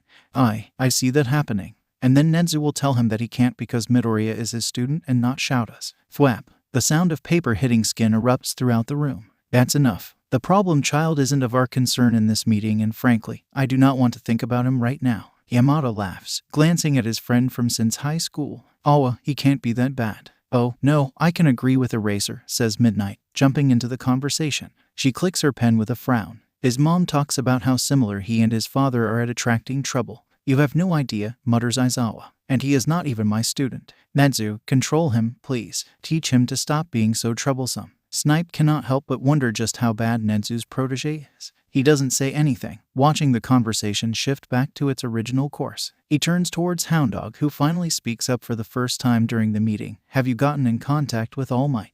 Has he finally agreed to teach here? Oh, no. Please, tell me that he will not be teaching here. Tell me that he rejected your offer. Aizawa Shouta, an underground hero, is begging Nezu. There must be a reason for that. Snipe doesn't think that the man hates All Might, so there must be another reason. He'll be joining UA. Faculty. The sleep-deprived hero groans and slams his head against the surface of the table. His next words are muffled by the capture weapon around his neck. He is the worst teacher to have ever been around. I'd take a villain over him when it comes to teaching. He can't be that bad, reasons Midnight with a grin. Oh, no, he's not bad, he's horrible. He rubs his temples with a tired groan. I haven't even met the guy, and I know for a fact that he is a terrible teacher. There's a reason why he hasn't become a teacher yet in all of his years of being in the world by now. He is not teacher material. Then it's settled. That earns all of their attention, wondering what the principal is gonna do. You will help him get adjusted as a teacher. Aizawa opens his mouth to argue, but the look he is given keeps him from saying anything else. Yes, sir, he says in defeat. He knows that he can't argue any further with the chance of winning. Nezu is stubborn and knows that he holds something over him. After all, he is the whole reason that he isn't in jail for his vigilante streak. He had given him the chance to be an underground hero, to wipe away that smudge on his record. If anything, he was grateful for the opportunity given to him, and he owes it to him. It's one of the reasons why he's at UA, to help teach and make sure there aren't students who follow in his footsteps. He doesn't want anyone who is too young to be a vigilante. That's one of the reasons why he pushes his students hard enough for they can continue or for them to realize that being a hero isn't what they want. Sometimes his plan backfires, but either way, they don't become vigilantes or even villains. Nezu knows this. He holds this over the underground hero. He knows this and only 2 other people know about it. They just don't know about what the principal does with the information, dangling the unspoken threat over the head of their friend to keep the man in check. The thought that he's teaching a teen to be smarter, to know how to manipulate, to work better with his analysis, well, it sickens him. It physically makes him sick and hopes that the boy doesn't turn out like his teacher, a cunning and conniving snake that manipulates. The boy is already a wolf in sheep's clothing. Why should he be anything more than that? Back to the topic at hand. All Might has agreed and will be here in the next few days. Please make sure to welcome him and take good care of him. If you see that he is struggling, please guide him in the right direction. Onto a new matter. He dissolves into speaking about recommendations for the new year. The day is slowly giving away to the night. A teen clad in all black with items around their waist and hidden objects in their clothes runs through the alleyways. They race here and there, crossing the maze that is known as a city. This teen has been in the sights of many, but none know where to find them. None know of their true identity. A good thing, seeing that they do not need anyone snooping around their personal life. They are not going to be sloppy and stupid as to do that. There is no way anyone is going to find out about them anyway. They've been under the heroes and police's radar lately. The teen drops down in the mouth of the alley and frowns behind the mask they wear, staring at the scene in front of him. You shouldn't be out here. They creep closer to a girl that looks to be too young to be in the shady side of town.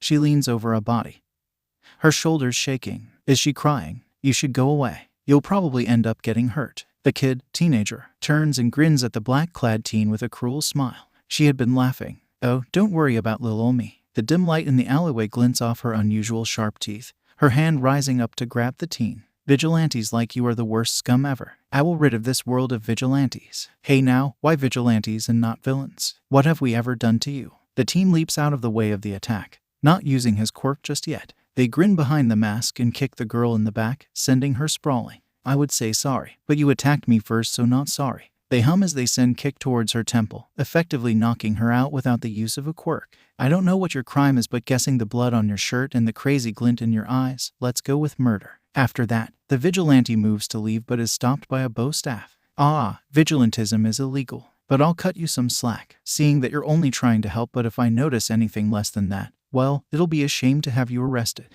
They don't get a look at the male who had stopped them. I'll pretend to have never seen you and just ignore ever even meeting me. Don't worry about me. I'm not a bad person. I just came on a stroll and got lost. If so, then why won't you show yourself to me? Maybe because I have no reason to. Best get going now, vigilante. It'll be a shame if I call the police on you. And the murderer. Don't worry, I'll get her to the authorities. It's not every day I meet a vigilante. It's a good thing I followed your attack patterns. They may seem random, but I found a pattern. No way. Yup, I just had to confirm it with your fighting style. Let's have a better conversation than this one day. I'd like to know more about you. The bow staff is no longer against his throat and the male has disappeared along with the girl. The teenage vigilante is left on their own with their own thoughts. They never seem to get a break. The vigilante sighs and rubs the forehead of the mask gently, heading out. The streets he patrols are dangerous, filled with gang activities, drug trafficking, murders, and much worse. The fire that fuels these streets are nothing that could compare to the fire that drives heroes.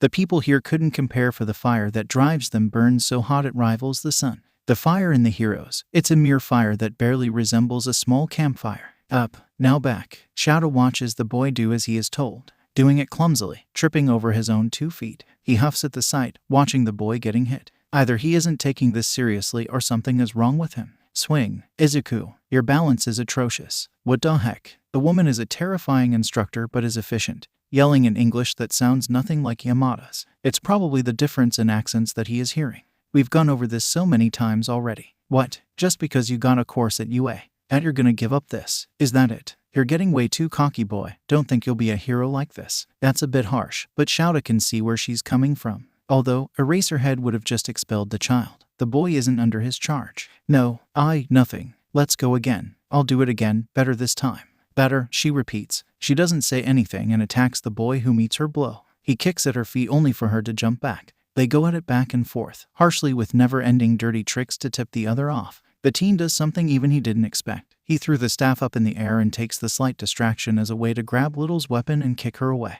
The staff he had thrown lands a bit far from them. He uses the one he had attained to keep the woman away from the other weapon. A smile comes to her face. I yield. The teen sighs softly, but the moment doesn't last. He winds up on the floor with the staff against his throat. Crap, I keep falling for that. He groans and places his hands on his face, closing his eyes with a sigh. What is wrong with me? He murmurs, rubbing his eyes. Just one little. And I suddenly stop being able to even function anymore. Yes, please explain what happened to cause you to be this way. He laughs tiredly with a shake of his head. He closes his eyes, breathing softly as he tries to calm his racing heart. He switches to Japanese, saying, it's nothing major. Let's say I'm an idiot and need to stop agitating people. He winces and places a hand to his side, sitting up. The boy's shirt rides up. A dark purple bruise is prominent on the boy's side. What did you do? She questions, a glare directed towards the boy. Izuku, nothing. I told this boy that if he believed he could be a hero that he should be a decent human being first. He shrugs, running a hand through his hair. Didn't take too kindly to that.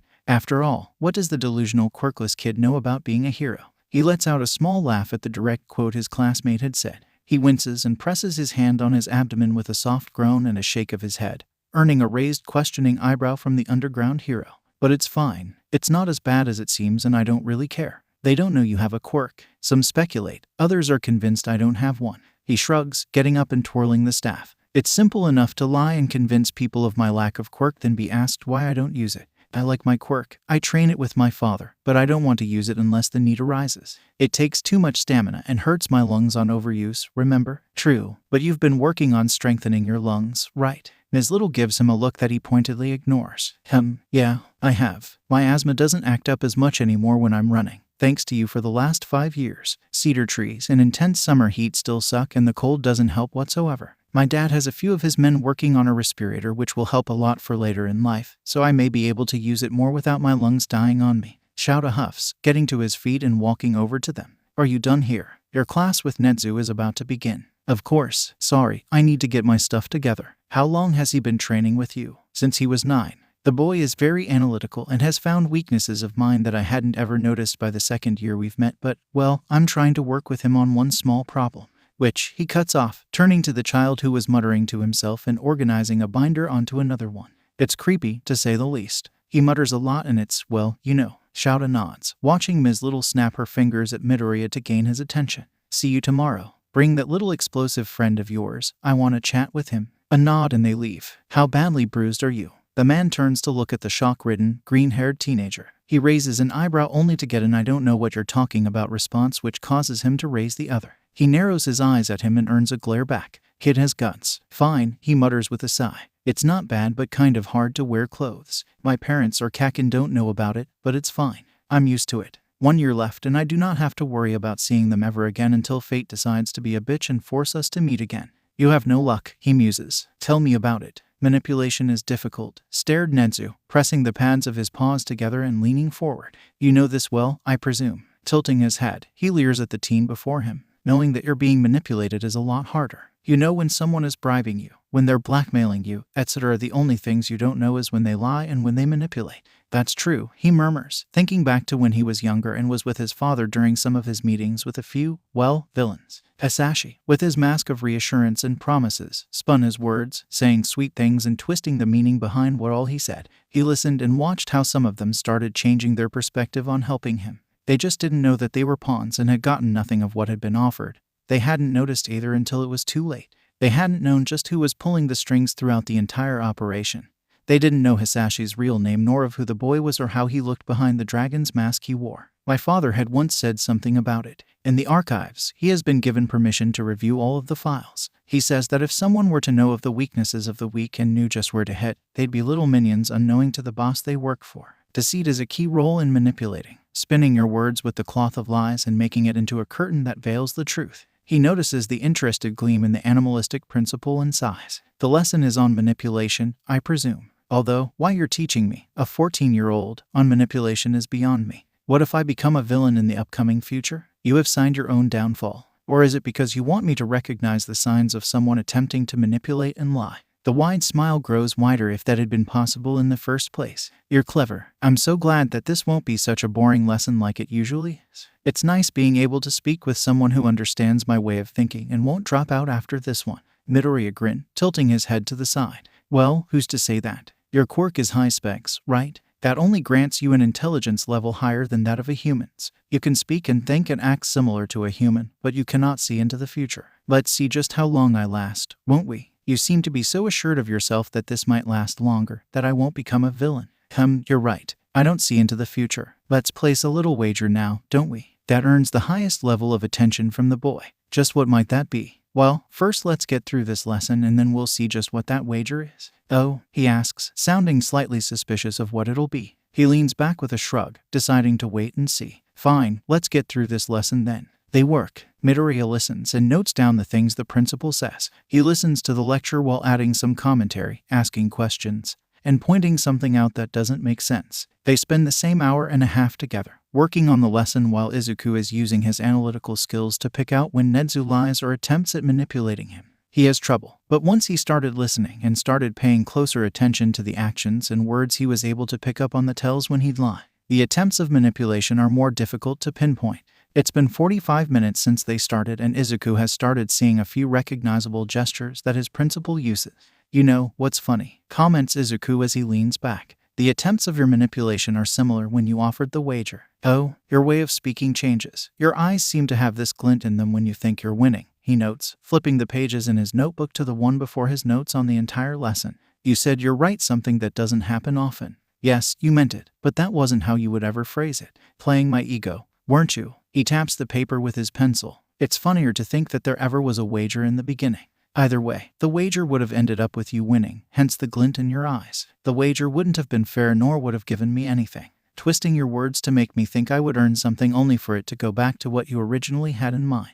That's a nice observation, but you're wrong. Midoriya frowns. You fell into the trap I had set. You believed I was manipulating you, but I never was. I knew that if I was careful enough, you would think I had been manipulating you. That is not the case. Nezu laughs, finding the expression on the teenager hilarious. Doesn't that still count as manipulation? Well, yes, I knew that I was going to win no matter what happened. Even if I gave you the wager before, it would not have benefited you in the slightest. You are perceptive, have good instincts, but, in this sense, you have a long ways to go. A pause. Nezu watches the child think and mutter slightly, taking this in. My boy, you have watched people manipulate others, am I correct? Here and there. I've done it before, but only for things that non-harmful. Mostly manipulating secrets, or usually someone's thoughts on something they're not supposed to have access to and make them forget. He sighs, rubbing his temples, not being able to understand how he led himself to think that he was being manipulated.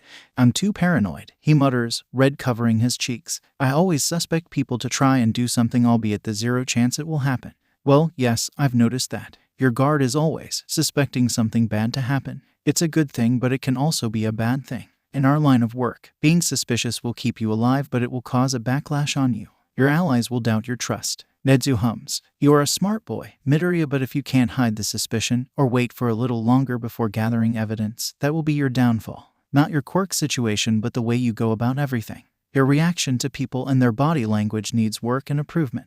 I'll work on it. Thank you, sensei, he says. He's somewhat embarrassed about the fact that he hadn't realized this before. He may be able to analyze things and people, but he is a whole other concept. He's perceptive of others, not himself. That's something he had never realized. Kaken, well, he never said anything, never questioned him. Kaken is perceptive and smart, but what? Midoriya, I want you to come here after school on Tuesday, instructs the principal. Tuesday. His classes are on Mondays, Thursdays, Fridays, and Saturdays. He nods, deciding not to ask and just see what will happen. Sensei, he starts, biting his lip for a second to gather his thoughts. How do you know if you're actually able to manipulate the person? I mean, how do you know it's gonna work? I don't. But, he pauses as he makes sure that he has caught the boy's attention. He continues, it's best to know who you're manipulating.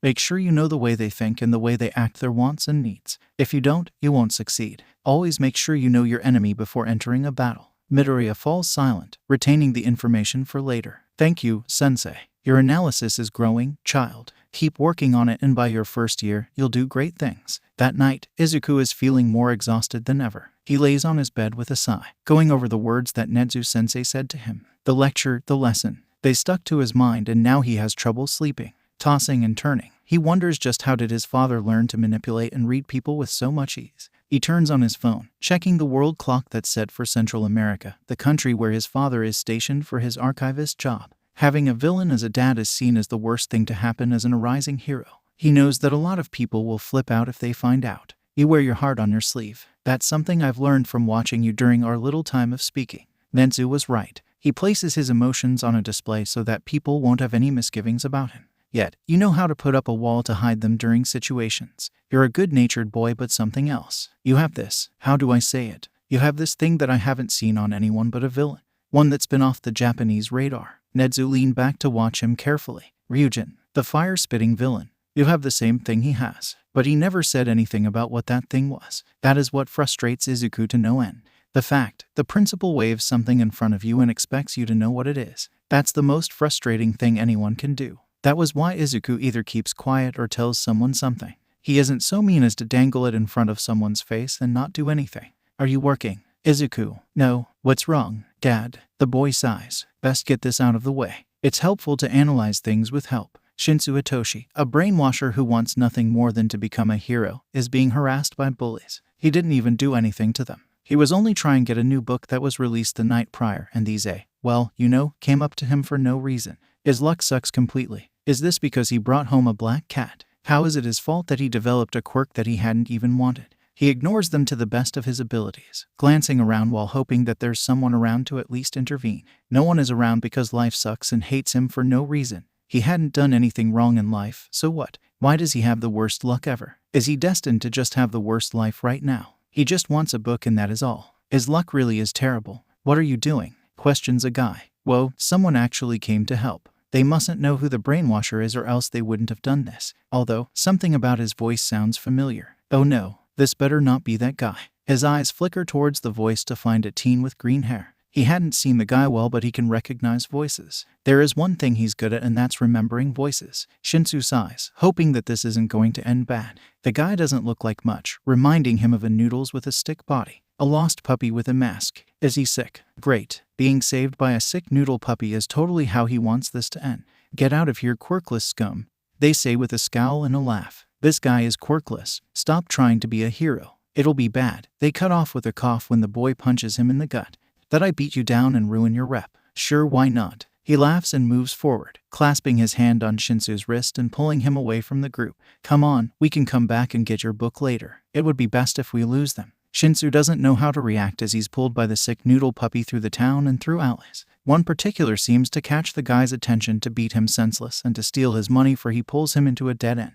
What are you doing? Saving you. That guy is terrible. Are you really quirkless? No, he just doesn't need to know that. Best to be underestimated, don't you think? I guess. They fall silent as the guy and his lackeys run past their hiding spot. They quickly get out after a few minutes and run back to the bookstore entrance, both out of breath. I'm Midoriya Izuku. Hitoshi glances at the shorter male, his eyes taking in the other's appearance once again. The teen's fast, strong enough to cause the bigger guy to double over. Maybe he shouldn't have assumed before knowing him. That would get him killed in the field if he did. He shouldn't underestimate his opponents or allies. He realized he was staring and hadn't said anything. Oh, sorry, I zoned out. I'm Shinso Hitoshi. Midoriya smiled and nodded, pushing his curls away. Something about those green eyes caught Hitoshi's attention. The way they held a gleam, like the kid knew all of his secrets and is keeping it to himself for future use of blackmail. I'll see you around, Shinso-kun. Have a good day and don't get into any trouble. I don't really look for it. It finds me. We have something in common then. He laughs slightly and turns to leave, but Hitoshi grabs his arm.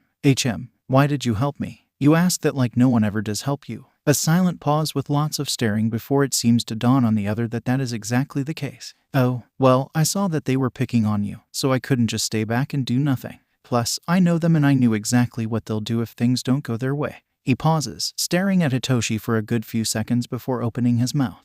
Why were they making fun of you? You don't have to say, but whatever it was, it must have been a stupid reason. Hitoshi glances away. He knows that this is the guy from that night. It's brainwashing by response. Cool. If you're aiming to be a hero, that'll be a useful quirk. He nods with an assured hum, not knowing how much of an impact those words are. Midoriya seems to miss his shocked face, or maybe he chooses to ignore it. If you want, I can help you. Here, he says, pulling out a card. This kid has a card. It's my number and address. Call or text me and I'll be happy to help you at any point in time. Even if you don't want to talk about quirks and only need someone to listen, I'm your guy. Don't worry about bothering me. It would be nice. You seem like a cool person to talk to. Hitoshi stares at him, green eyes moving to the side and widening at something. The owner of the pair turns and dashes off afterwards with a happy goodbye. Okay, that happened, he mutters, pocketing the card and grabbing his book. Or he tries to grab it. A really cold hand is trying to grab it as well. This really is not his day. He looks up to meet heterochromic eyes and sighs loudly. Not his day at all. He tightens his grip and takes the book, but the other guy seems to be unrelenting.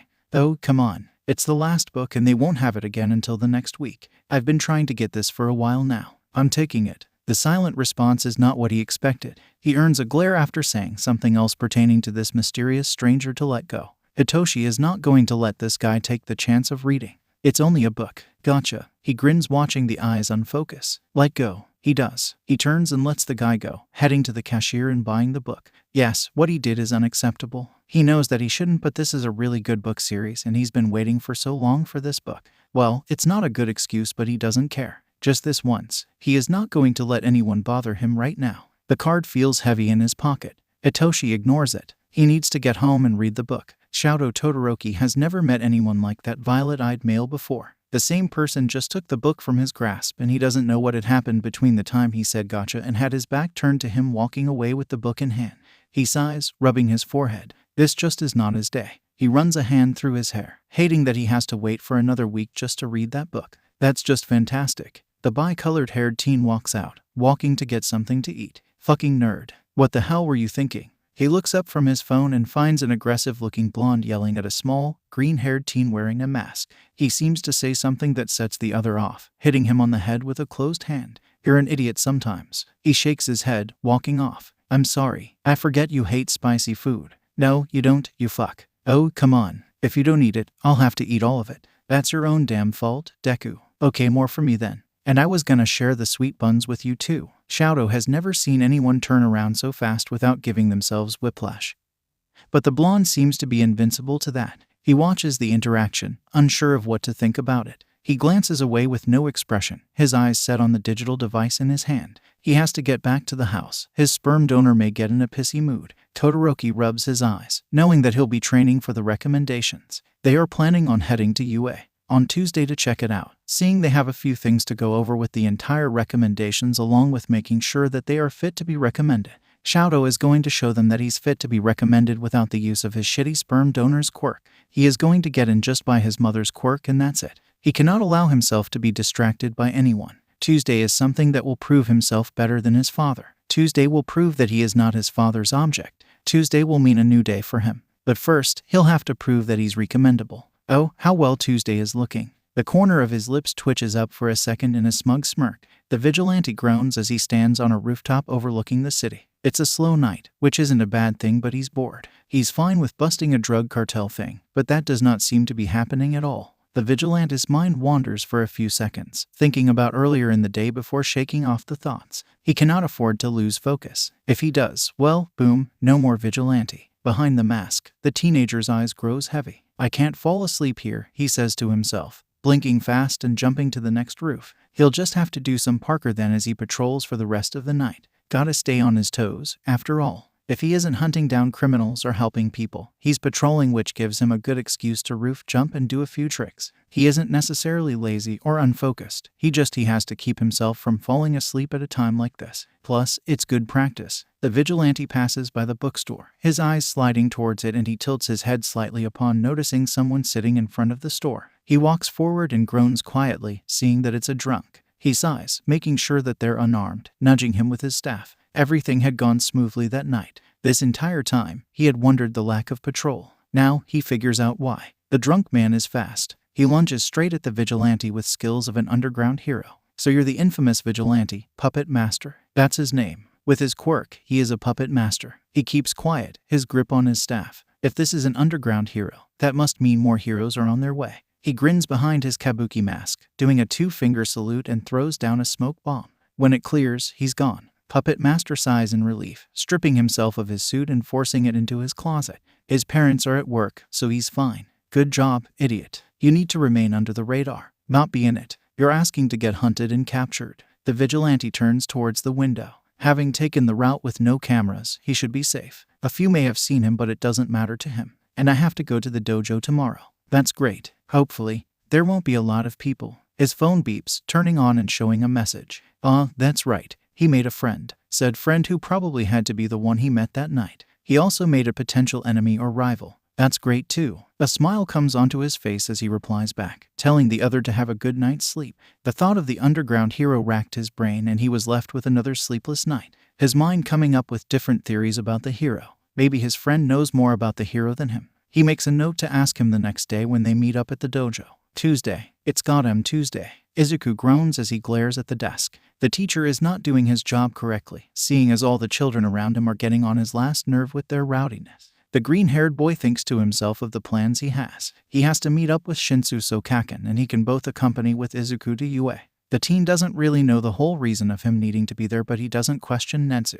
There, he will find out anyway, so he doesn't care much. Well, he will if these classmates will stop annoying to hell and back. If he makes a deal with Lucifer, then maybe he'd get what he wants. Peace and quiet, right? Of course, he'll be in debt with the king of hell, but he doesn't care. His classmates are too loud and his head is starting to hurt. Izuku, while watching the teacher walk out of the classroom, turns toward the blonde and finally speaks up. Kaken, if I'm to commit murder, shitty nerd, I'd be the one to go against you in court. Don't think for 1 second I'd ever bail you out. He gasps with an overdramatic, surprised and hurt expression, pressing his hand against his chest with teary eyes.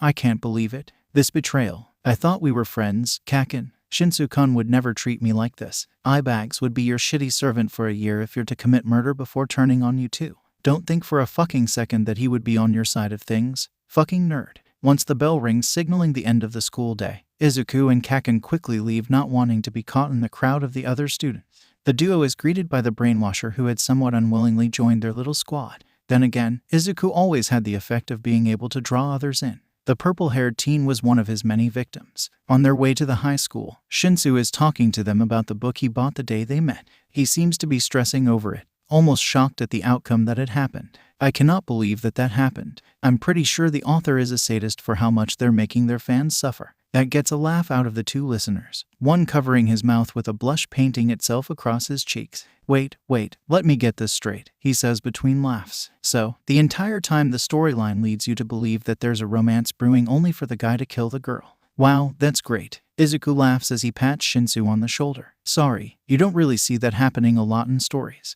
It's either a full-blown romance or one of the characters die by outside forces. Right, but no. This author is like, screw normalcy and let's have a murderous main character without having any details that he is, in fact, a murderer. Shinso exasperatedly throws his hands in the air while Kaken is dying of laughter at the brainwasher. I'm just HNNG. I mean, what if I turned out to be a murderous main character? Midoriya, you are by far the kindest and most caring person I have ever met. If you turned out to be a murderous main character, I'll be your servant for a whole year before I turn you over to the police. Alright, bet.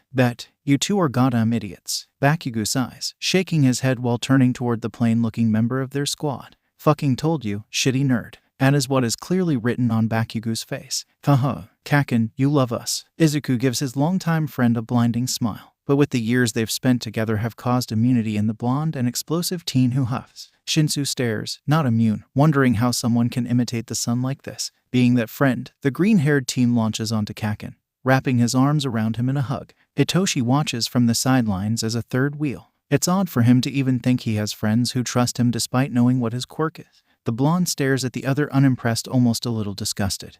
But the brainwasher can tell that it's all in a joking manner. Is this affection? Gross. A snort and they continue on their way. Why couldn't your instructor drive us? Ms. Little has a class today. Mom and your parents are working. He shrugs, glancing over at Itoshi. Not sure whether to ask him or not, but he doesn't say anything. Plus, it's not that far from where we are. See, he points to the gates of the school, grinning slightly. Here, these are visitor passes. They know you're coming anyway, so they went ahead and gave me these. He smiles widely, almost blinding the poor brainwasher again. Once inside the school grounds, the two stop in awe at the size for a second before continuing on to catch up with the teen.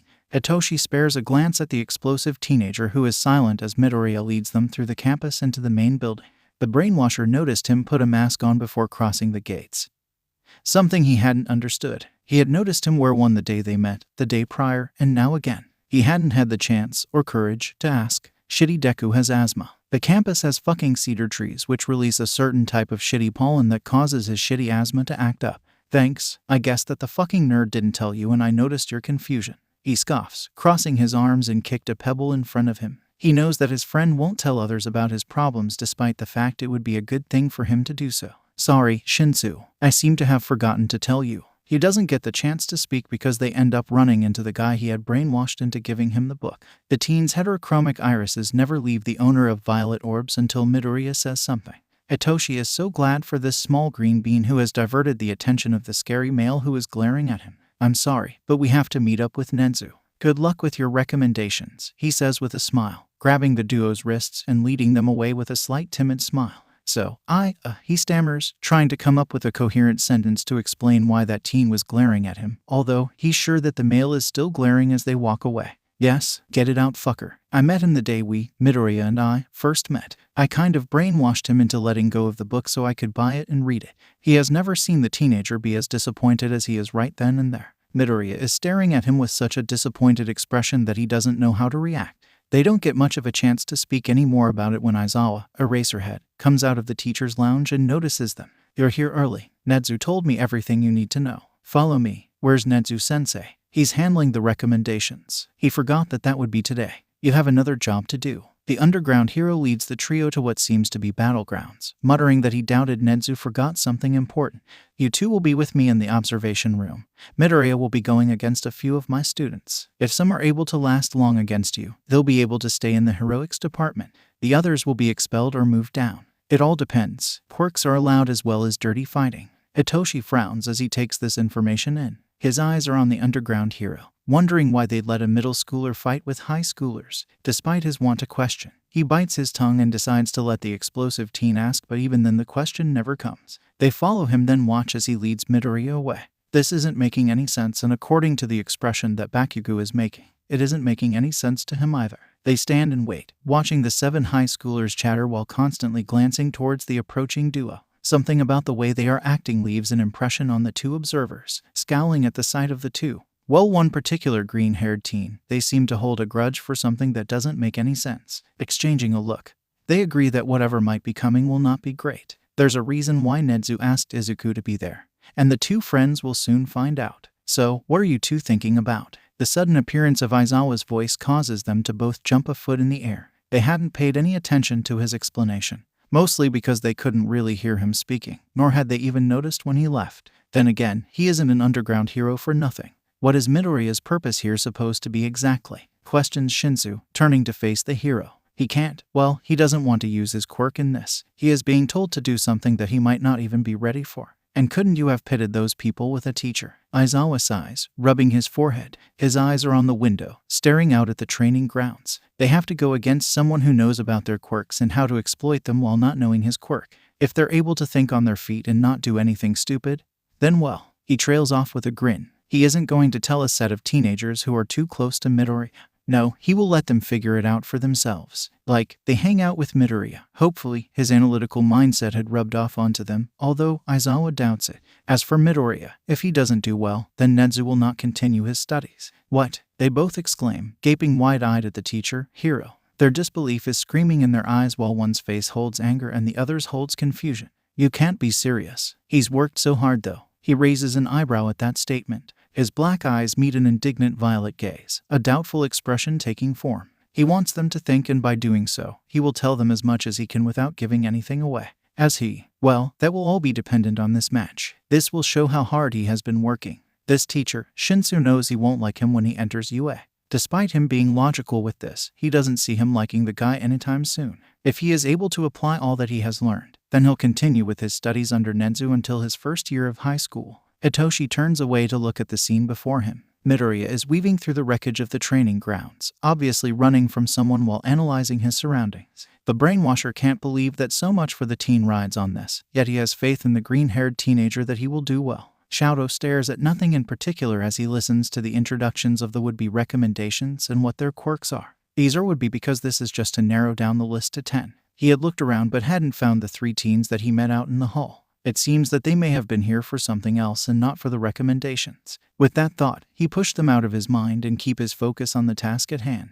The principal of UA finishes his speech and tells them how this will work. Clicking the remote, a live video is shown. It zooms into the same kid Shoto had met in the halls. Green curly hair ruffled and sticking up all over the place, a mask over the bottom half of his face, green eyes wide and full of emotion, determination and panic, and there's a way in his stance that suggests he's defensive against something. Here, as being shown, is a fight. The boy you see there with green hair is playing as the villain that knows each and every one of the hero's weaknesses, strengths, and quirks. The heroes know little to almost nothing about the boy. How's that fair? Exactly, says the principal with a glaring smile. If Shadow hadn't been able to control his reaction to anything, he would have flinched at the condescending, sinister smile of the rat. He knows that this is unfair and he does not care. This is all a part of the exams, sort of like entrance exams but more to it, almost to test the limits of those in the room and show just that they are not invincible. The sharp gleam glistens brightly in the light, reflecting a more condescending mantle than a caring one. These kids will be having to deal villains that know almost everything about them while having to go into battle without any knowledge on their opponents. This will test just how well they're capable of acting under pressure. 15 minutes in the simulator. You win by either using a capture tape or getting them to prison, which is the entrance where you all started.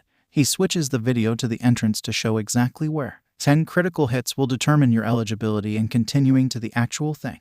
This is because of the number of recommended children, otherwise you all would have done something else. A girl with a high ponytail, standing with her parents off to the side, raises her hand. Once called on, she questions, "How is it determined if we get out?" Ah, lovely question. The first 10 who land 10 critical hits will move on. Critical hits will require the chest, stomach, the back, the neck, or even the head. The animal motions for a pro hero. Shadow recognizes him as ectoplasm to how up his hand. As you see here, there are spots on his glove. Each and every one of you will wear a glove, one whichever hand you prefer, and use it to mark your hits. Each one of you has different colors. A smile as he claps his hands, watching an explosion rock the screen where the masked boy had been just a few seconds before. Showtime. Please, sit, watch and learn. They do. They watch. The atmosphere is tense with an electricity sting to it, crackling around him as he dashes through the ruins of the demolished city. Izuku has been running for a bit, stopping every now and then, cocking his head to the side as he attempts to listen to oncoming footsteps or any other signs of the other teenagers looking for him. He is the villain, but even so, he has to run and hide at one point or he'll be caught, which is something he does not need.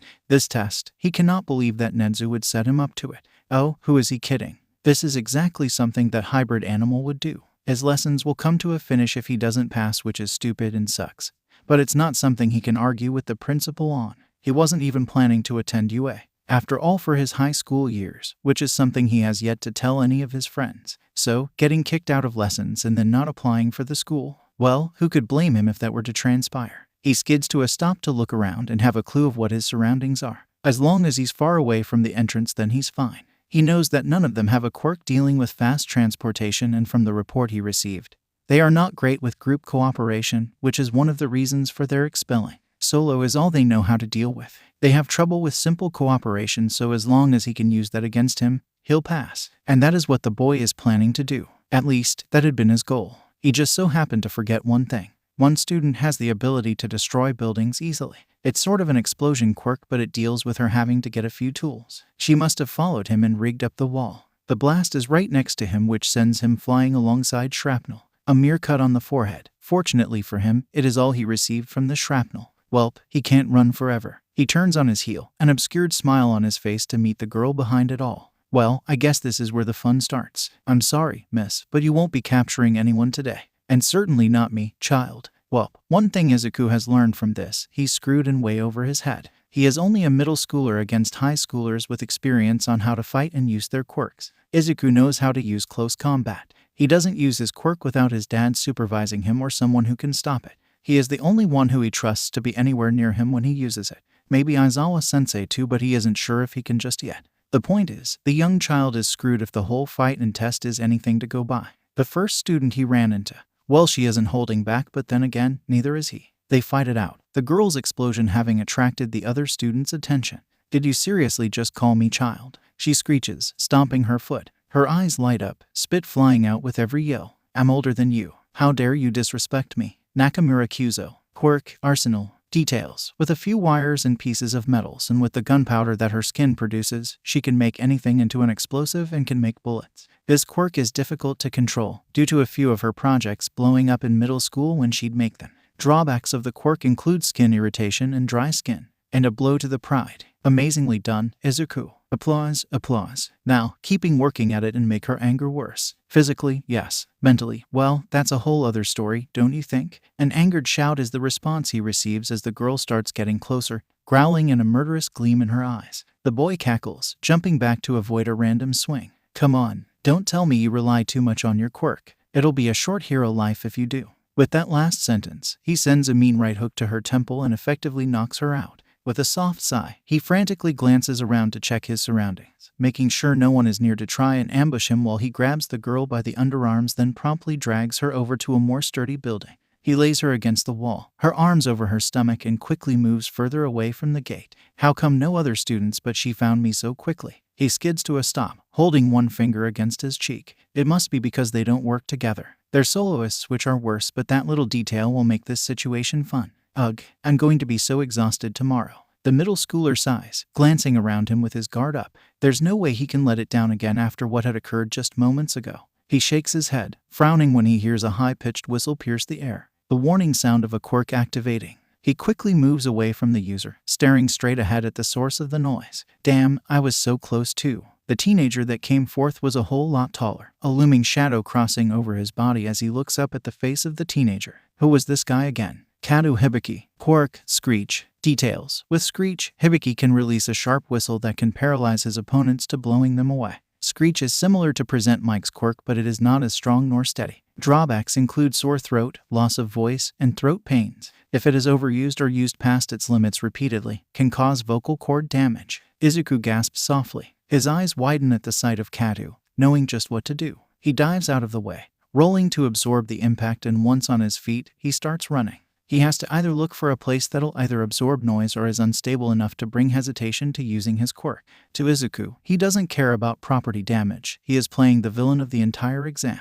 He can fight how he wants and destroy as much of the fake city. They're heroes in training, so they're the ones who have to care for everything. How long has it been since the beginning of this exercise? Where are you? At least, Izuku knows where he is. He can hear Kado getting closer from the way his voice is being projected.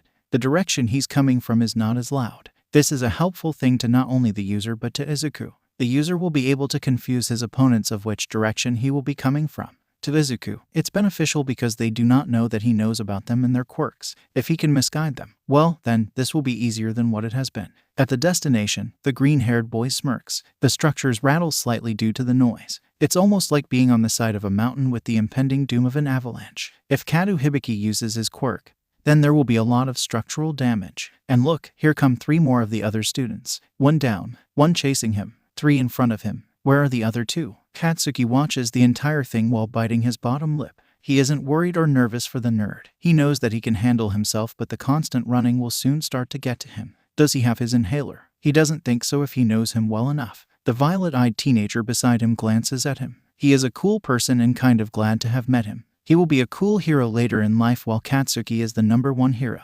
Yeah, just because he's hanging out with him doesn't mean he'll give up the #1 spot to just anyone. The question is clear in his eyes, but he speaks. Is his asthma affected by running as well? Sometimes, yes. If it is constant like this, then he will get short of breath. Not to mention, I know that the bastard is coming up with a crazy plan. His red eyes don't move from where he watches, knowing full well that the teacher beside him is listening in. That guy who's chasing him has a voice quirk, right? Kado Hibiki. Quirk, Screech, answers the underground hero. The same guy who looks ready to go into hibernation for a century and wake only to want to sleep for millennia. What a shitty name. He doesn't elaborate on which name he speaks of. I'm guessing that he's leading him to where the area will collapse entirely around them. This will limit the shitty guy's quirk and bring him closer to do any damage. Eyebags beside him hums, understanding what he was saying. Hopefully, the idiot will know that he's screwed if he even tries to use his quirk. A frown appears on his face. The slight reflection in the glass is how Katsuki can see it.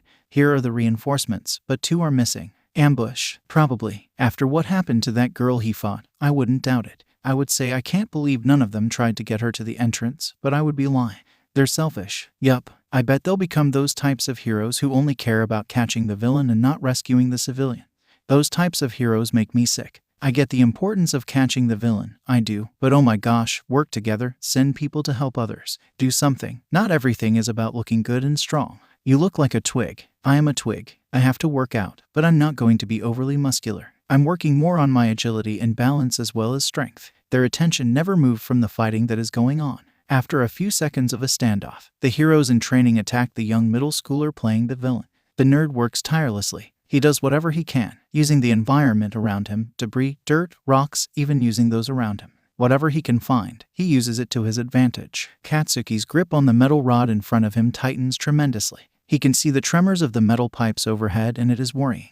The asshole is still using his quirk despite the fact that the place around them will collapse and hurt not only him but also the extras around him. Are you not going to fucking stop this? The underground hero says nothing, but the angered look on his tired face is somewhat prominent. He's trying to mask it with nonchalance but can't. What the hell? There are still 8 minutes on the clock. If everything goes as planned, no one will get hurt. Katsuki knows that for the nerd, nothing ever goes as planned and forces him to improvise a lot. The 2 extras finally appear, ambushing him. The trio watch as one grabs Izuku and the other brings out a bag big enough to fit the boy in. Wait, can't they just place a type of tape on him? Probably want to drag his ass to the entrance. That's their last mistake. Aizawa glances towards the 2 teenagers. Just what are they talking about? Midoriya is seen struggling. At one point, he shoots his leg out and kicks one of the guys in the crotch. They let him go and he kicks a girl in the stomach. Despite not being able to see it because of the mask, the underground hero is sure that the kid is grinning. If what the teens said is true, this will not end well for the students. Okay, sadly the chapter is over. And if you enjoyed the video, just leave a like and subscribe with post notification, so when the next chapter is ready, you will be notified. Okay, see you in the next video. Bye.